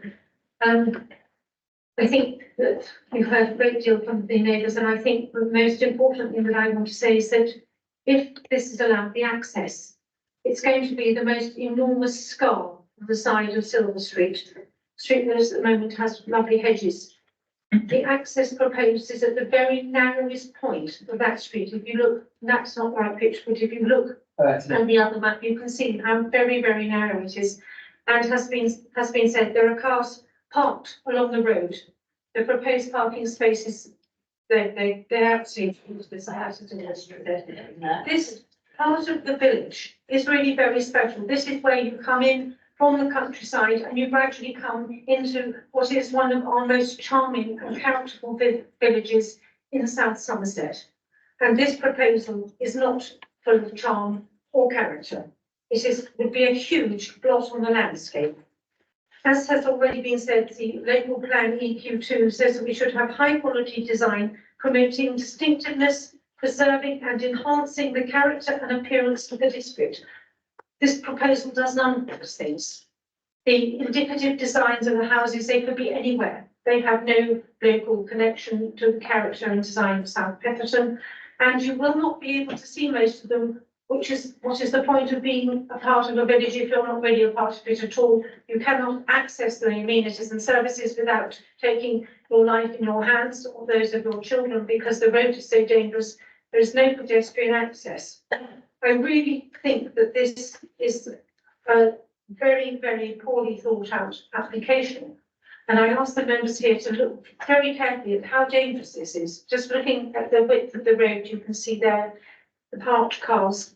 If we want to put more housing for people to live, and we need to build things there people would like to live, which are in keeping with the area, that reflect the local vernacular, and that will make people, enhance people's lives, rather than putting them in danger from traffic, and then all the other vehicles that use this road. Thank you, Chairman. Thank you, Chairman. I was also down with speakers and object continuation.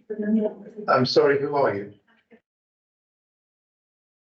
My apologies. Would you like to come in now?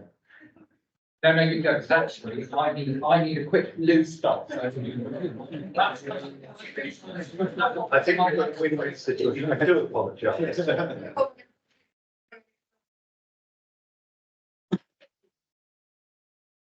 For the opportunity. So I really appreciate, the challenges facing you're given, some of the more housing land supply. But I do also ask you to balance that in the context that, one, current housing commitments in South Pepperton have already significantly exceeded allocations, and completion rates are higher than in other areas.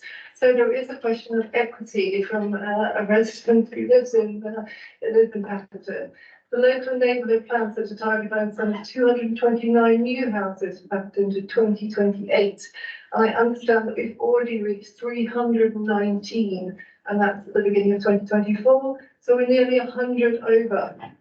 Conversely, very, very sadly, we've lost several facilities, including our bank and our post office. So we've got a bit of a disjoint in that sense.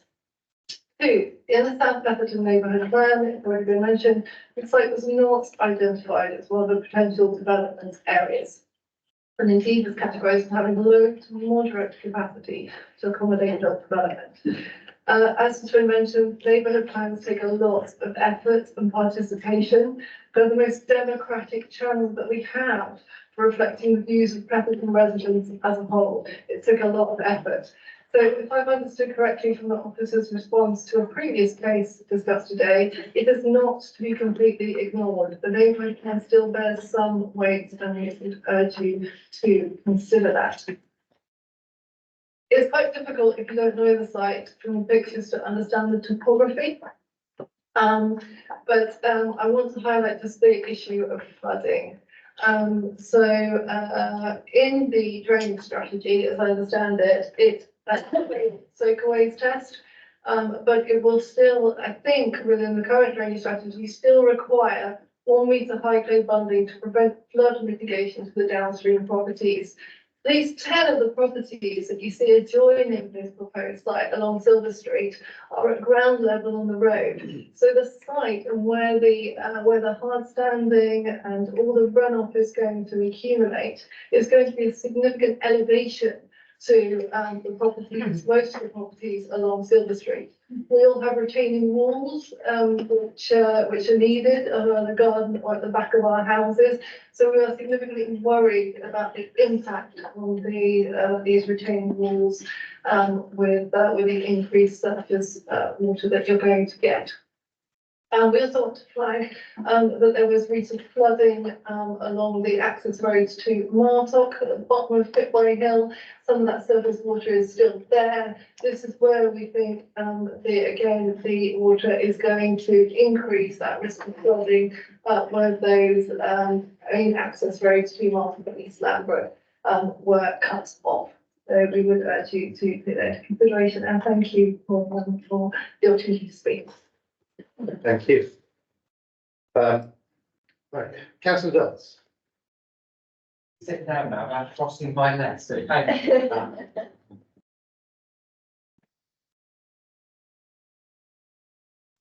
Well, first of all, thank you to all the members of the public who've come here this afternoon and spoken so well. And I hope you do take them considerations, and they've given you good planning reasons to turn this application down.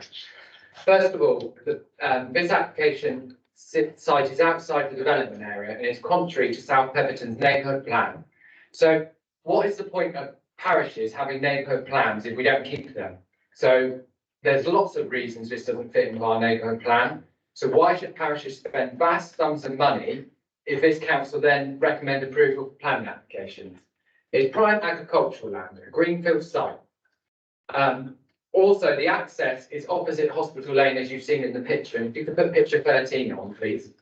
It is at the narrowest point of Silver Street. With the sheer volume of traffic going along that road, I, for one, have been late to a Somerset Council meeting because I've been stuck in traffic for 45 minutes when the recycling truck is going along that road. So believe you and me, this road is not fit for purpose for the development we already got in the village. Earlier on, you heard about the runoff of water going off of this site. Now, lucky enough, the Martock residents aren't here who spoke at the first planning application, because actually the runoff from this development is going to cause such amount of flooding at the bottom of the road, which already floods and has been flooded 6 times this year already, where numerous cars have been underwater and had to be towed out.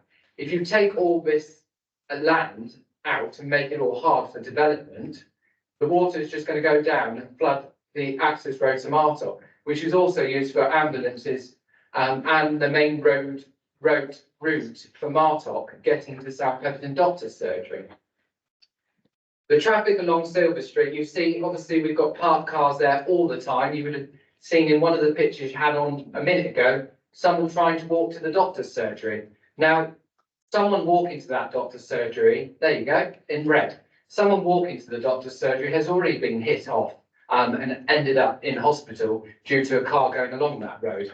This road is used for buses, tractors, farm machinery, and last week, 50, 60 sheep running down the road. I did send a video to the chairman, but he didn't wish for me to be able to send it round to you. Fire engines, ambulances, waste vehicles.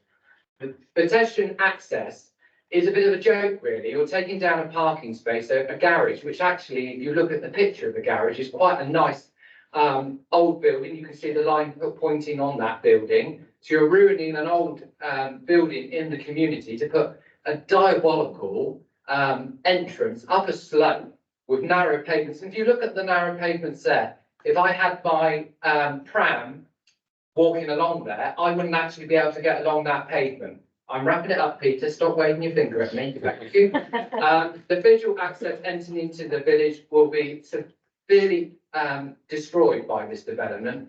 And if you go back to the picture where the bank is, just look. I'm wrapping it up. Look at the size of the bank. Just look at that, councillors. Yes, the development on the other side was done, but that was 50, 60 years ago before planning was even a thing. You could build anything anywhere you liked. So let's actually stick to plannings and policies and turn this down and do what we should do for the communities and support the community. And let's not forget the inspector's already turned 2 down in this area. Thank you. Thank you. Okay, thank you. You're welcome.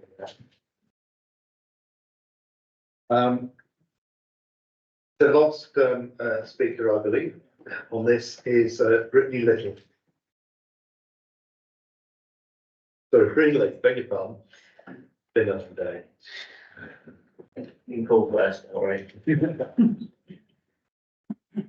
Thank you, Chair and members of the committee. My name is Brittany Little of Your Land Partner, and I'm the applicant of this application. Presented for your consideration today is a scheme that, as referred to in the case officer report, is a well-considered and balanced response to the local housing needs, incorporating design quality and ecological responsibility. This proposal has been 4 years in the making, and in the preparation of this application, we have provided comprehensive assessments of development's impact across all aspects and have long-standing interest from council-approved housing association partners, Magna Housing and Adbury for the affordable element of the scheme. This development is in a sustainable location, offering a wide range of amenities and is well served by public transport. Of the 40 units, the proposed housing mix caters to a wide demographic, offering a range of property types and values, including 14 much-needed affordable homes. Of the 14 largest 14 settlements in the district, South Pemberton is one of only 3 not to experience growth during the current local plan period. And new development is vital to sustain local communities. Inevitably, this proposal, like most development proposals, has attracted some local opposition. However, as presented in the case officer reports, the benefits of the scheme far outweigh the perceived harm. There are significant local and wider benefits, not only in the provision of a wide range of market and affordable homes, over provision of public open space and ecological areas, and significant biodiversity net gain, but also in financial contributions towards local services and stimulus for economic growth. For clarity, we are providing 2 new pedestrian access points. The first, adjacent to the vehicular access, is stepped, and the second, adjacent to 51 Silver Street, is ramped, ensuring the development is accessible to all and connected into the existing network of paths within the village.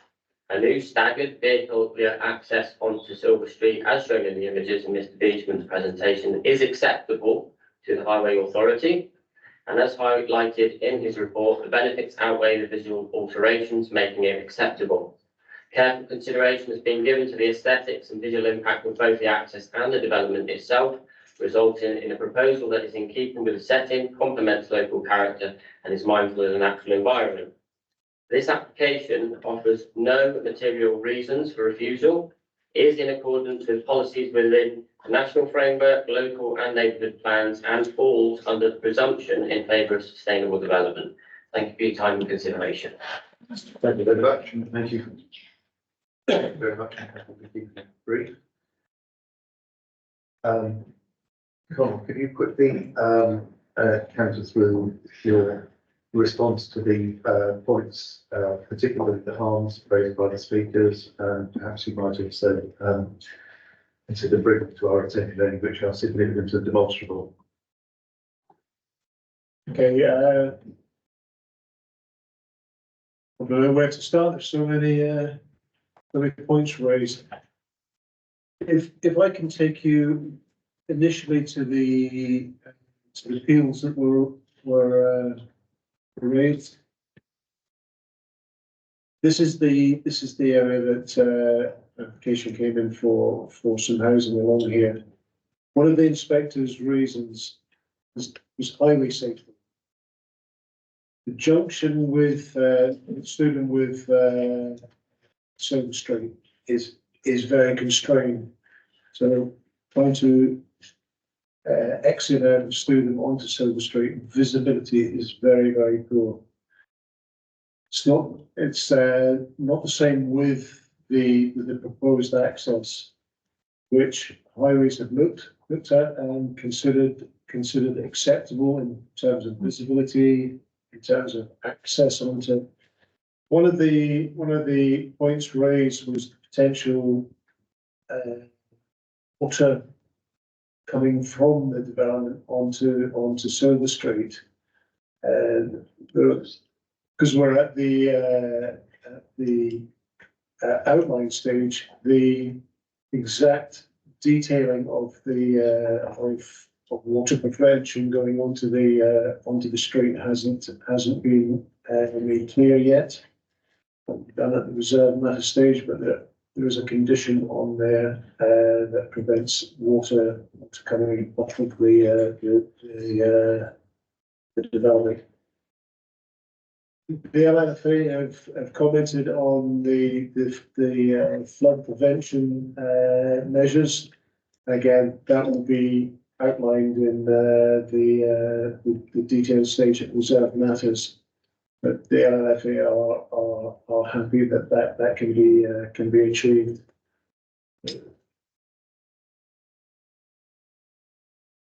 In terms of landscape impact, yes, it is in an elevated position, but there is sufficient room for planting and screening to over a period of time integrate the development into the landscape.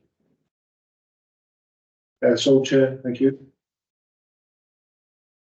Could you just touch on whether a landscape, there was landscape harm? There was a specific question about the landscape professional and review the application.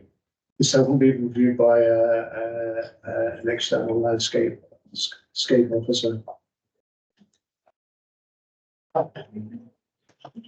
Okay, I've got questions, I believe. Thank you. Just a quick a question. I believe it was mooted by the developer that South Pellet has not received any growth in the planned period. Where we've had other speakers talk of 150 plus and you know, almost half of that being affordable homes. Could you clarify whether South Pellet has had growth in the planned period and if it has been within or over the original planned amount? It has had growth and yeah, it's exceeded the allocation. Okay, Steve, I think you have a question. Thank you, Chairman. Since we're talking about access here and the substantial earthworks required to dig into that bank, do you have any visualizations of what the impact on the street scene will be from this? No, but in that, as in a visual road. Well, actually, yeah, some demonstration of it. Rather than the CGIs. And we have a section through from Silver Street, which is here, and this is the earthworks needed to cut it in through the bank to create the access up and round and through this way. Okay, Jenny, you had a question. Yeah, I was quite intrigued by the planning application, outline application for the demolition of a single garage and erection of 40 dwellings. That must be some garage. But moving on from there, I wanted to know where the garage is demolished. Could we see that? So, and how close is that? That takes pavement straight down to the town centre, is it? Right, that goes down to the town centre. So you're going to demolish that garage there, This garage here, and you're going to come down from the site via steps. sites in behind here, footpath will come down to this area here. Will it come down by steps to get to there? Suppose there's two steps and ramps. So will it be accessible for somebody in a wheelchair? So it's going to be steps and ramps, not a mixture of both. Two separate footpaths. Okay, thank you. And my other question was, where the previous refused applications were, could we see by the picture where they are in relation to this?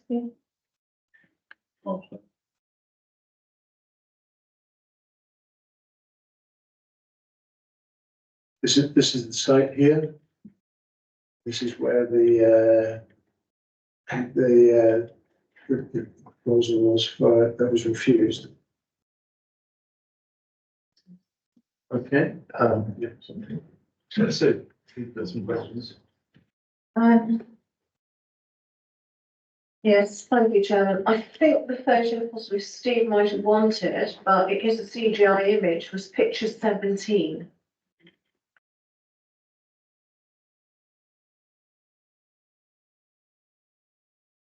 Which shows you quite clearly the full impact.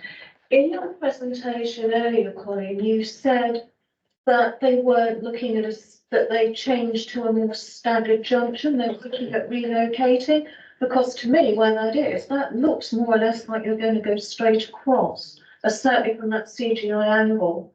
Is that the current proposed junction as they see as staggered, or has the arrangement changed since that CGI was done?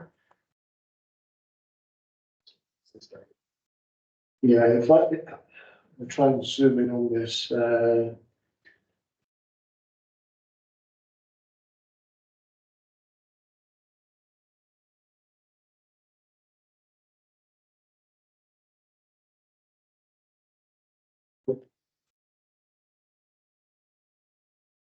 Trouble moving this about, sorry.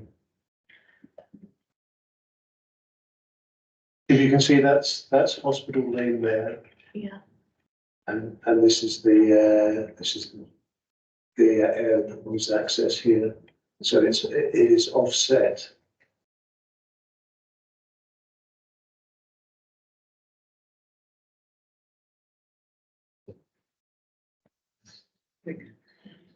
Okay, That's all. sorry, yeah, I do have another question as well. Reference has been made to the age of South Pelleton's neighbourhood plan. How old is the neighbourhood plan, and at what point would you say it is too old, if at all? And on page 145 in the report, there's reference to the 5-year housing land supply being between 4.4 and 4.7 years. What's actually now the current position? Because my understanding was we were below 3 years.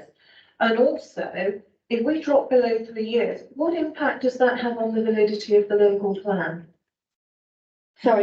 Sorry, on the neighbourhood plan, what validity or implications does that have, the neighbourhood plan as a material consideration? As the neighbourhood plan gets older and we have less land supply, as a material consideration, it gets less. Okay, so in this instance, please, how old is South Pelleton's neighbourhood plan and what is the current 5-year land supply? Current land supply, I believe,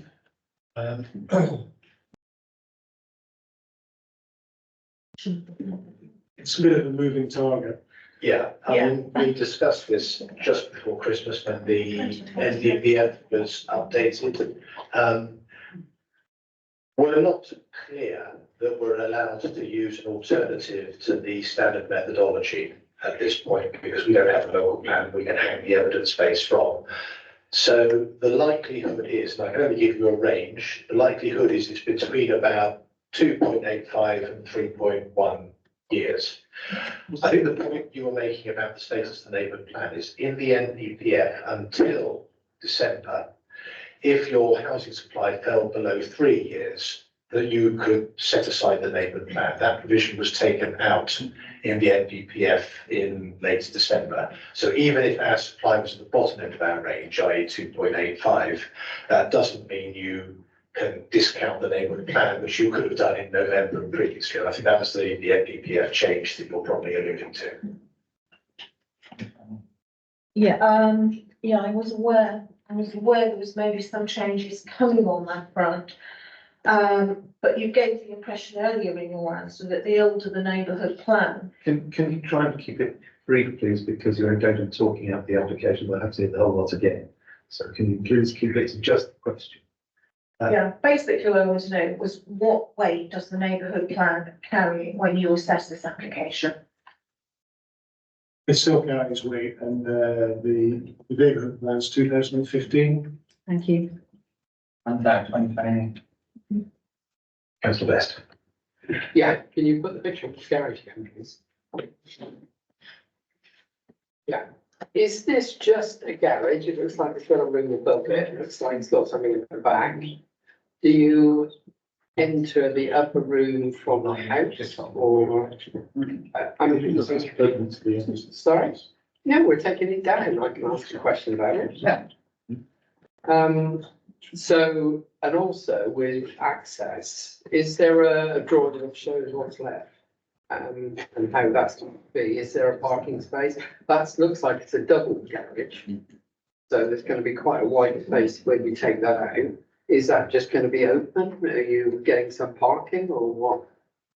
As far as I know, the garage is coming down and creating room for two footpaths. One step and one ramp. There's no provision for additional car parking. But you know, is that just a garage or is it more rooms off the road?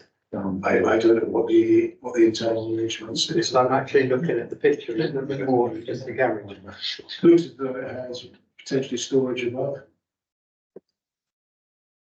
But it doesn't look like it's living accommodation.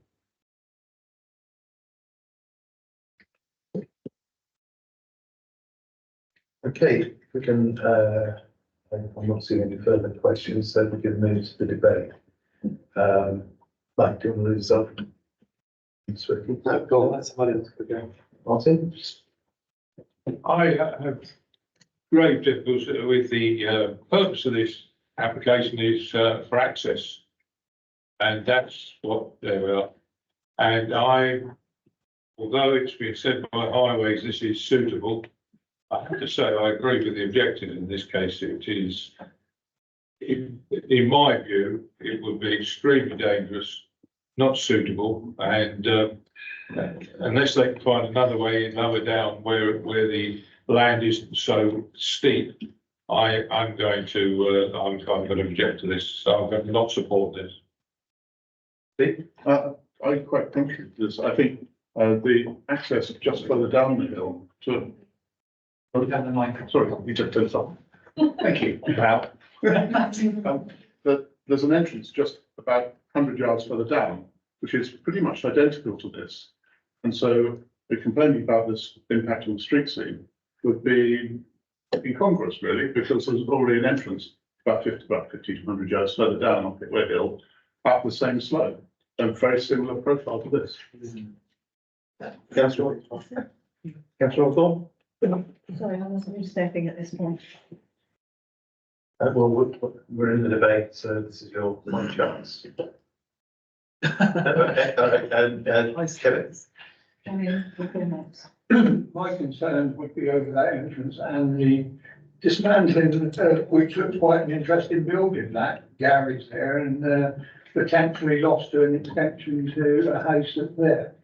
And just my observation. Thank you. Giving? No, soon to take my turn. Oh, sorry, Sue. No, it's okay, sorry, it's kind of question I did forget to ask was one, where is the conservation area and how close is it to the site? And the second one was, what is the land classification of the land? Because some people refer to it as prime land, so. It is Grade 2. That's down in the country. Which really we shouldn't be building or doing anything with. And also driving through South Petherton, I do know that it is actually not the greatest of roads to go through. South Petherton was designed for horse and cart, unfortunately, not for modern day access. And this probably would constitute overdevelopment of this particular rural centre. I believe this, Sue, I will not be supporting. I think this is overdevelopment and I do believe it's quite dangerous. Sorry, overdevelopment sounds like, can you say me by overdevelopment, just for clarity, because if you want to refuse it, we're going to have to come up with reasons for refusing, but it's something what. Oh, the factory's gonna, losing the world to live. And that overdevelopment of the site, I do believe that South Petherton has had their fair share of developed housing. I think packing them in here is just going to increase the traffic flow. It's impossible to cycle up there. So as an ex-keen cyclist before an incident, and a cleat wearer, you cannot get on and off your bike or put your feet down safely between the stopping for the guard. It's yeah, I'm sorry, I do believe that it's just going to cause havoc. Yes, Patrick. I do share some of the concerns that have been raised. It makes me feel uncomfortable, but I am struggling to see valid planning reasons to refuse this application. And I think Councillor Ashburton's point is correct. There is a similar access on Silver Street. It would be, yeah, but I don't need to add any more to what Councillor Ashton's already said. I just don't think there are any planning reasons to object to this. Jenny? Thank you. I was looking at the appeal, which was turned, when they appealed, they turned that down. And it said that the houses at that time were, I'm trying to find it, sorry, not in keeping with the area and were too overbearing, trying to make it actually go along because I can't find it. But yeah, that would be not in keeping with the area, overbearing to the road underneath, again. Yeah. I think the officer actually dealt with the It's an outline application, so there are no houses on this, it's just, two gates in the corners. And we get to choose later whether they're, to design the houses in the reserved matters. Can I come back? But they will be houses. You're not going to just put a road in and then go like, oh, that's great, I've got a road into my field. There will be houses and they will be taller than me, and no one's going to get in them. So they're going to be there on that bank. You can't say, oh, they're going to be houses there. Yes, so I hear what you said, if it wasn't on this side. It was in another, we were shown a map earlier of where it was, so. Yes, so I back. I'm going to say something really controversial. I agree with Councillor Osborne, who doesn't happen very often, and I don't think this is suitable to what we're supposed to do. I'm very firmly on the same square as Councillor Patrick. The test that we have to make, and I'm looking for somebody from the floor to attempt to meet this, is the paragraph 11D of the MPPF, which says that whether there are no relevant development plan policies or the policies which are most important to determine that the application is out of date. EU grants permission unless the applications in this framework that protect areas or assets of particular importance provide a clear reason for refusing the development, and whilst the conservation area is adjacent, it's not in this area is intended. So you'd have to find something bit of a reach there, or any adverse impacts of doing so would significantly and demonstrably outweigh the benefits when assessed against the policies in this framework taken as a whole. And the framework is after producing housing, quite clearly after promoting sustainable development. That is the number one paragraph. So I'm looking at the thing and saying, well, all right, the officers have put forward a lot of balances that say there's good things about this. It delivers housing. Houses are a good thing in their own right if they can be delivered well, because they accommodate some of our population, and we have thousands on our waiting list because we haven't been building for years and years and years. And it's clearly no, I'm talking in my debate. Thank you very much. To me, in my bit to the debate. Now, my reasoning is it's actually a social good to provide houses for people. Having a good home is the first step to having a good, healthy life.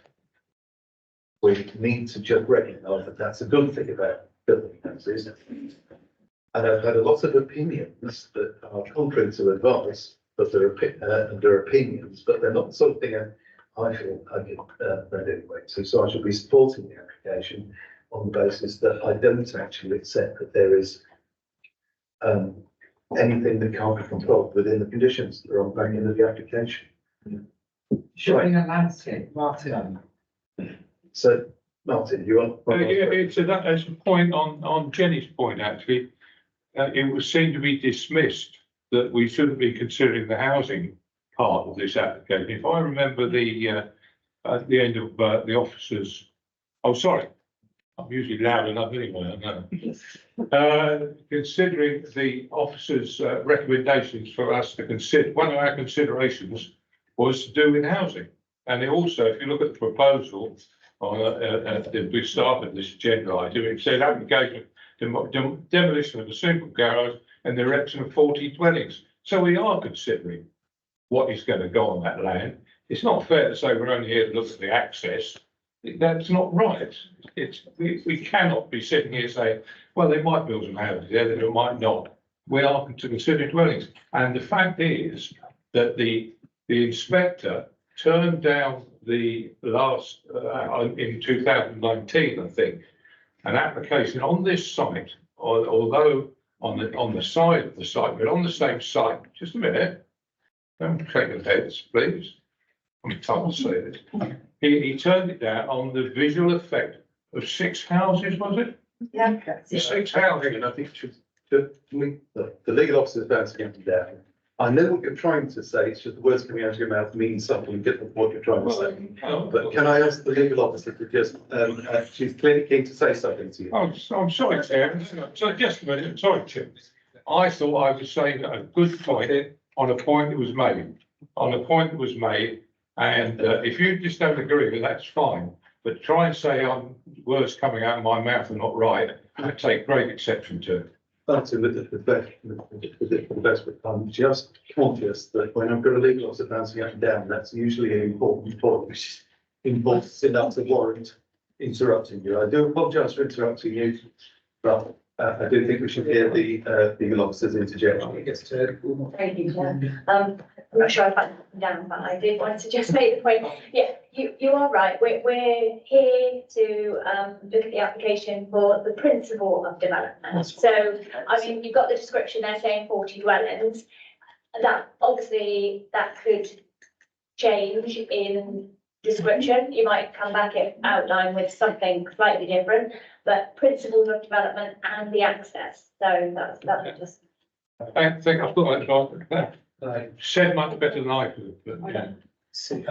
If I could just amplify that, I think the issue is 40 houses. If you're saying we're moving into 40 houses, you're pretty much saying we've got to deal with someone doing 35 and 40 houses.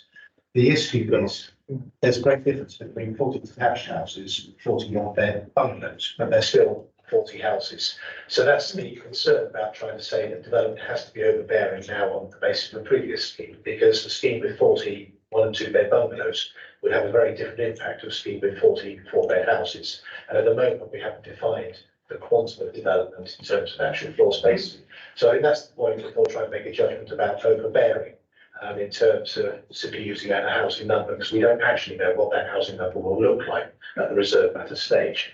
The issues that you can determine are the fact that there would be a change to the access, and people have talked about the entrance, but Councillor Ashton has also talked about the fact there's a similar entrance further down the road. The problem we've had with a lot of people talking about highways is that we did ask them on 3 occasions to attend, and that their view was that there was no need for them to attend because there was nothing to deal with. And unfortunately, from our perspective, we would rather the highways were dealing with you on issues of highway safety rather than us having to do their job. But their position is they're so clear that there isn't a safety issue, so they didn't feel any need to actually attend and deal with that debate. But just following up from the point about the principle of houses, yes, it is houses, but that doesn't mean you're stuck with 42.5-storey houses or 44-bed houses. They could be a different form of development. 6 no. So, Yeah, could you put a map up, please, Colin, and show where the conservation area is now in relation to this site, please? Conservation area boundary runs along here. Colin. The conservation area boundary runs here. It's a shame I couldn't share my other screen. I've got the conservation boundary map up. Just going to try and share my other screen.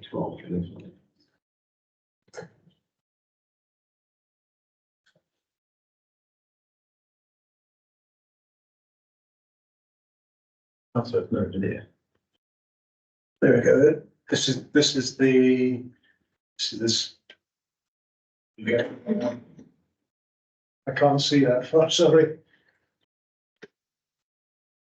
Yeah, no, I can't see it. I've got the arrow going, yeah. So that's the site there. And this is the conservation area. So potentially from the, just looking from here, the northern end of the conservation area, potentially you could see into that new development. It would have some bearing on that conservation area. You see it? Okay. You say you can see it. Can you see it? It's fine. It's slightly above him. You may get glimpse views through, but yeah, you're a good 250 meters away, and there's quite a lot of housing in between. I think it's a bit tenuous. So it's it. So it's just, you 2 or 3 streets of houses between the conservation area at the site. It's a bit of a reach to say there's a problem. That is why I asked, so we actually saw the evidence in front of us rather than just merely speculate. Okay, I can do that, I'm entitled to it. Okay, I'm not actually hearing any proposals from the floor. Sorry, I'm not hearing any proposals from the floor. There can be any reason to indicate somebody has a significant and demonstrable harm that outweighs the benefits. For example, that might be the basis for a reason for refusal. Yes, again. Yeah, I mean, I copied it down from the appeal, but it has, if it's high, you're going to see it wherever you are in the village. It doesn't matter if it's 10 miles away or 10 foot away. If it's higher, you're going to be able to see it. And I don't live in South Paddington, so like I can, but like the sort of vibe I'm getting from the people that do live there is it is high and it will make a difference. So I would say that has an adverse effect on the area character due to the height of the site. Can I just refer to the officer? Well, I understand, but I also haven't heard any evidence of distant views, for example. And we've had an answer to the question we have a professional landscape appraisal. Would it make sense for us to ask? So an opinion of our planning officers as to whether that's something that would be defensible. It should be installed. So it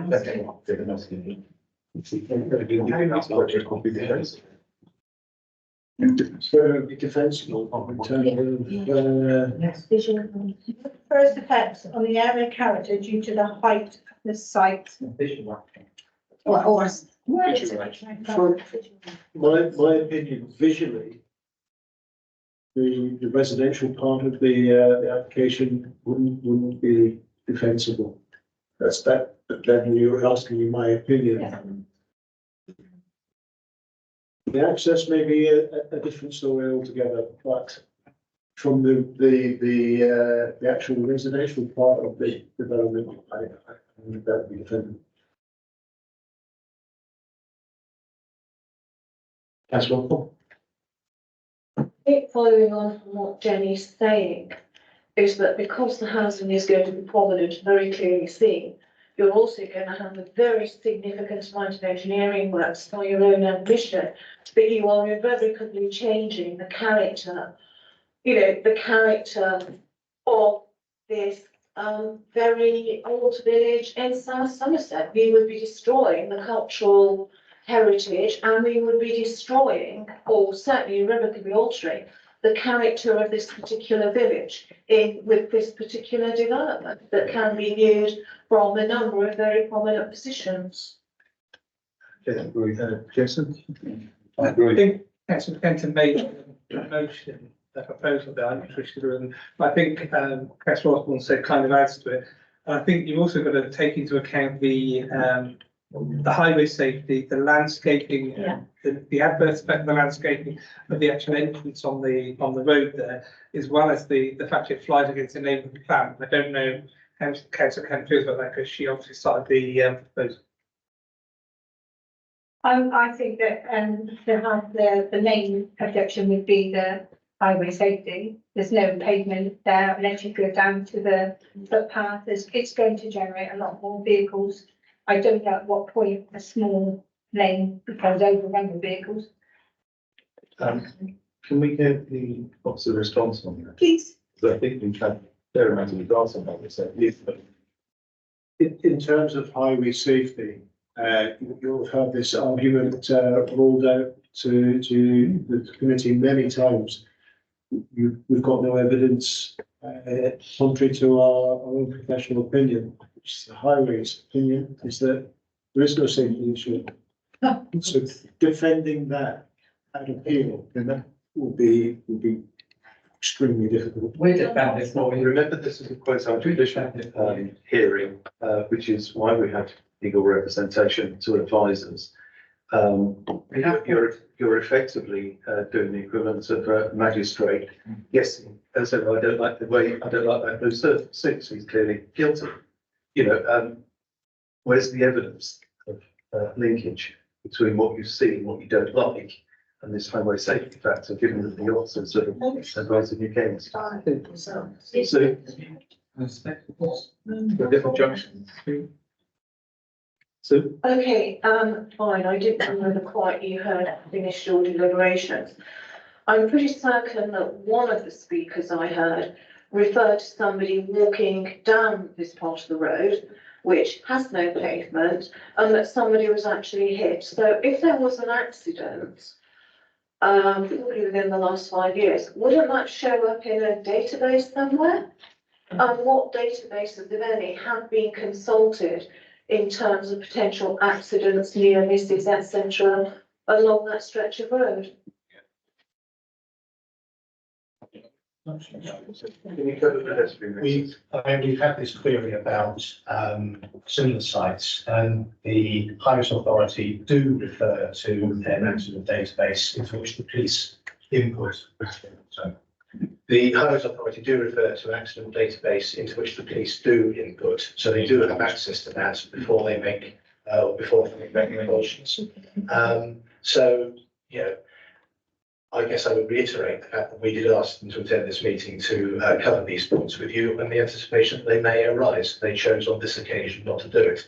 But I think my concern about trying to go down a highway ground for refusal, we did that in Tatworth not that long ago, and we did get costs on that because the Highways Authority was siding with the appellant effectively. And I imagine that the Highways Authority on safety grounds will provide us with no support at this stage. I think it's worth also considering with that particular Tatworth application, we actually won the case overall, which was probably what you were looking for anyway. But that's just an aside. But I'm really surprised that where highway safety is an issue, which has been brought up by the community, that there is no reference whatsoever to any use of that data, because I know in previous reports I have seen where it is said we have consulted Crash Map, and in this particular area there were XYZ number of collisions or otherwise. I'm going to make a proposal from the chair that we actually adjourn this today and go before. I'm sorry, but you know, it's quite clear we have no evidence to support the argument that's being made given to us in proper context. So let's get a highways officer here to take us through the database, and actually you could have your challenge to somebody who is in a position to answer that from first-hand knowledge. We tried very, very hard to get highways in on this because we believe that is a very significant concern that needs to actually be addressed. It may not be pertinent to the application, but it's a concern that needs to be addressed. So I'm going to propose from the chair that we adjourn to get the highways officer here, because I'm still not hearing something which is a, well, we've also had a reason for refusal which has been proposed, which I said, shall we get a landscape officer in to try and shore up that one. So you're coming up with these reasons you don't like it. It's no fun. But you're not bringing in the advice to support it. Chairman, if you don't get a landscape officer when landscape is likely to be an issue, maybe we should actually do it in the first place so we can have some evidence one way or another. And similarly, perhaps maybe, I don't know, but I do know cases now where parishes are bringing in their own experts to provide evidence, whether it's traffic, safety, landscape impact, heritage impact, whatever, to actually provide that alternative case. I agree. What concerns me is that if we don't have a reason for refusal in front of us, we end up stuck. So, but equally, I'm not hearing anything that makes it sound like people are happy about this and support it. I don't think anybody's like it. But in terms of the planning rules, as I say, come with it. I can't see that we've reached the threshold of substantial and demonstrable. We're scrabbling around to try and find a reason to refuse. Martin? Yeah, just to say, on the highways, well, if you say that's the reason, we can't put in a refusal, so be it. As a matter of fact, the accident report is a police database, I believe, and the only serious injury accidents, I believe, are the only ones that are put on there. But to continue, Jenny's point and Jenny's reason for refusal, I think, is a perfectly valid planning refusal. The fact that it's against the general visibility and the village we've heard is proper. I'm sure it is. And why can't we refuse it on that? Can I just ask for a point of order, some clarification before we do anything else? Because there's a proposal on the table, and somehow we've ended up with a second proposal, and we've knocked out the first one. Well, Hang on a second, please. Can I just please finish the sentence? A proposal has been made. We've not called to find out if there's a second or not. So I'm just asking from Democratic Services and Legal, we need to deal with that first before we even take on board a second one. Because at the moment we have two proposals on the table. We don't have either of them in the second, and now we're looking at deferring again. I think we need some clarification where we are. Okay, so let's deal with them in C. Let's deal with them in C. Right, if I should well, I think we'll read that needs to be clarified. Asking to speak, and I've actually advised. So, yes, we need to deal with Jenny's proposal first and find out go through the reasons again and see whether there's a seconder for that, and then move on from there. Okay, let me just. Let me just point out that what we had was Jenny's proposal was actually responded to by an officer. We didn't have a seconder for it. And that didn't then get refined into a proposal. But why don't you re-put the original one and we'll see if we've got a seconder for it. That we refuse the application due to the dual aspects of the adverse effect on the area character due to the height of the site and the problems with highways where there is a lack of pavement and it's going to generate more vehicles through a narrow lane. And just wants to add it, in fact, please do. General principle sign. Yeah. Yeah. Sorry, Chair, I have to go. Okay. Do we have a seconder? Yes. Are you seconding? Oh. Yes. Can we get a little bit of clarification and then we really need to debate the proposal? Chairman, talking about officers of the site, the issue is we've suggested that you shouldn't be trying to visualise what you think development of this site might be, because it could be serious, it could be abuse of other properties, and to hypothesize. You get a vast range of landscape impacts. So you almost want to take the view that no development is acceptable on this site, because otherwise we'll try to determine what is acceptable level of development are now. Which is quite a high bar, so this site is not capable of development. In terms of the landscape impact, you have to bear in mind when you view the site from public footpaths, you are looking at it against existing housing on higher ground than the sort of the west and the southeast. So you've already created a sort of a ridgeline there. In terms of the highway position, I just remind you that to provide a highway safety ground for refusal with no highway support, you know exactly where you're going with that in terms of how that will be dealt with as an appeal. We will have a cost application made against the city because that's the nature of the beast. So you have to be certain that you have highways evidence, because the county council won't deliver it. And relying on a planning officer to try and anecdote something about a lack of footways, as we did discuss, although we won on technicalities about evidence, we lost on issues about highway safety, where again we were talking about footways for while the road with no safe pedestrian refuge means mitigates no credibility. So my concern is, if you're going to go down the highway route, you certainly have a red flag on a costs application because you're doing it against the advice of the highways officer. In terms of the impact of the development, it does feel that if you're saying no in principle, you're saying no to any buildings on that site. Yes. Yeah. We can give you reasons for highway. Can I just ask a question? Can I ask, you mentioned county council, we're all one council. We've got legal advice and plans here, but the people we actually need in the room to answer the questions are refusing to come, and they work for us. There's a fundamental problem there. And with respect, I did make a proposal from the check, which had no support to actually get those people here, because I really don't think we can proceed without, without hearing that. But members may differ. So I think that. Well, I'm happy to accept that proposal that we have both a landscape and a highways officer here. I If think that's it's what safer it's for us to get, particularly giving clear advice we have. You're disagreeing with that point of order.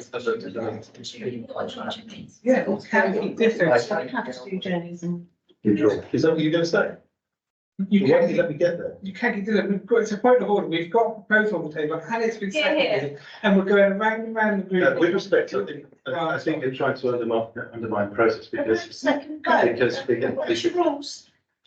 Point of order. Because although we have a proposal from the sector for we move to the debate, We've given we you still loads of actually need the information to support. One of the things she had in her proposal, highways, we need to take the highways evidence if we are going to make a rational decision based on evidence as opposed to a gut feel. I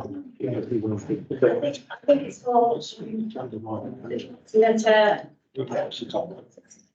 to listen to what's been said by the officers, and the proposer and seconder to decide on what they're going forward with. If Jenny says, oh, I'm not so sure about the highways, and she was wanting to withdraw her proposal, then she could do that, but she hasn't said that at the moment. So I think we need to find out from the proposer and seconder where they are with this proposal at the moment, and then if it's going ahead, we need to vote and then go to the next motion if that's needed. Surely we could go to without information on that.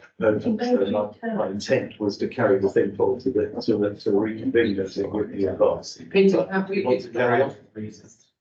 So it'll stand out. Okay, look, I'm going to accept that we've got to vote on Jenny's proposal. Can you please remind us? Okay? So I'd just like to say that I'm happy to withdraw my proposal if my secretary is agreeable. But I wonder what I have done here for the last, I don't know, 3 hours, because I don't know why I'm here. I'm not a trainer planner. I don't know. I can only make a decision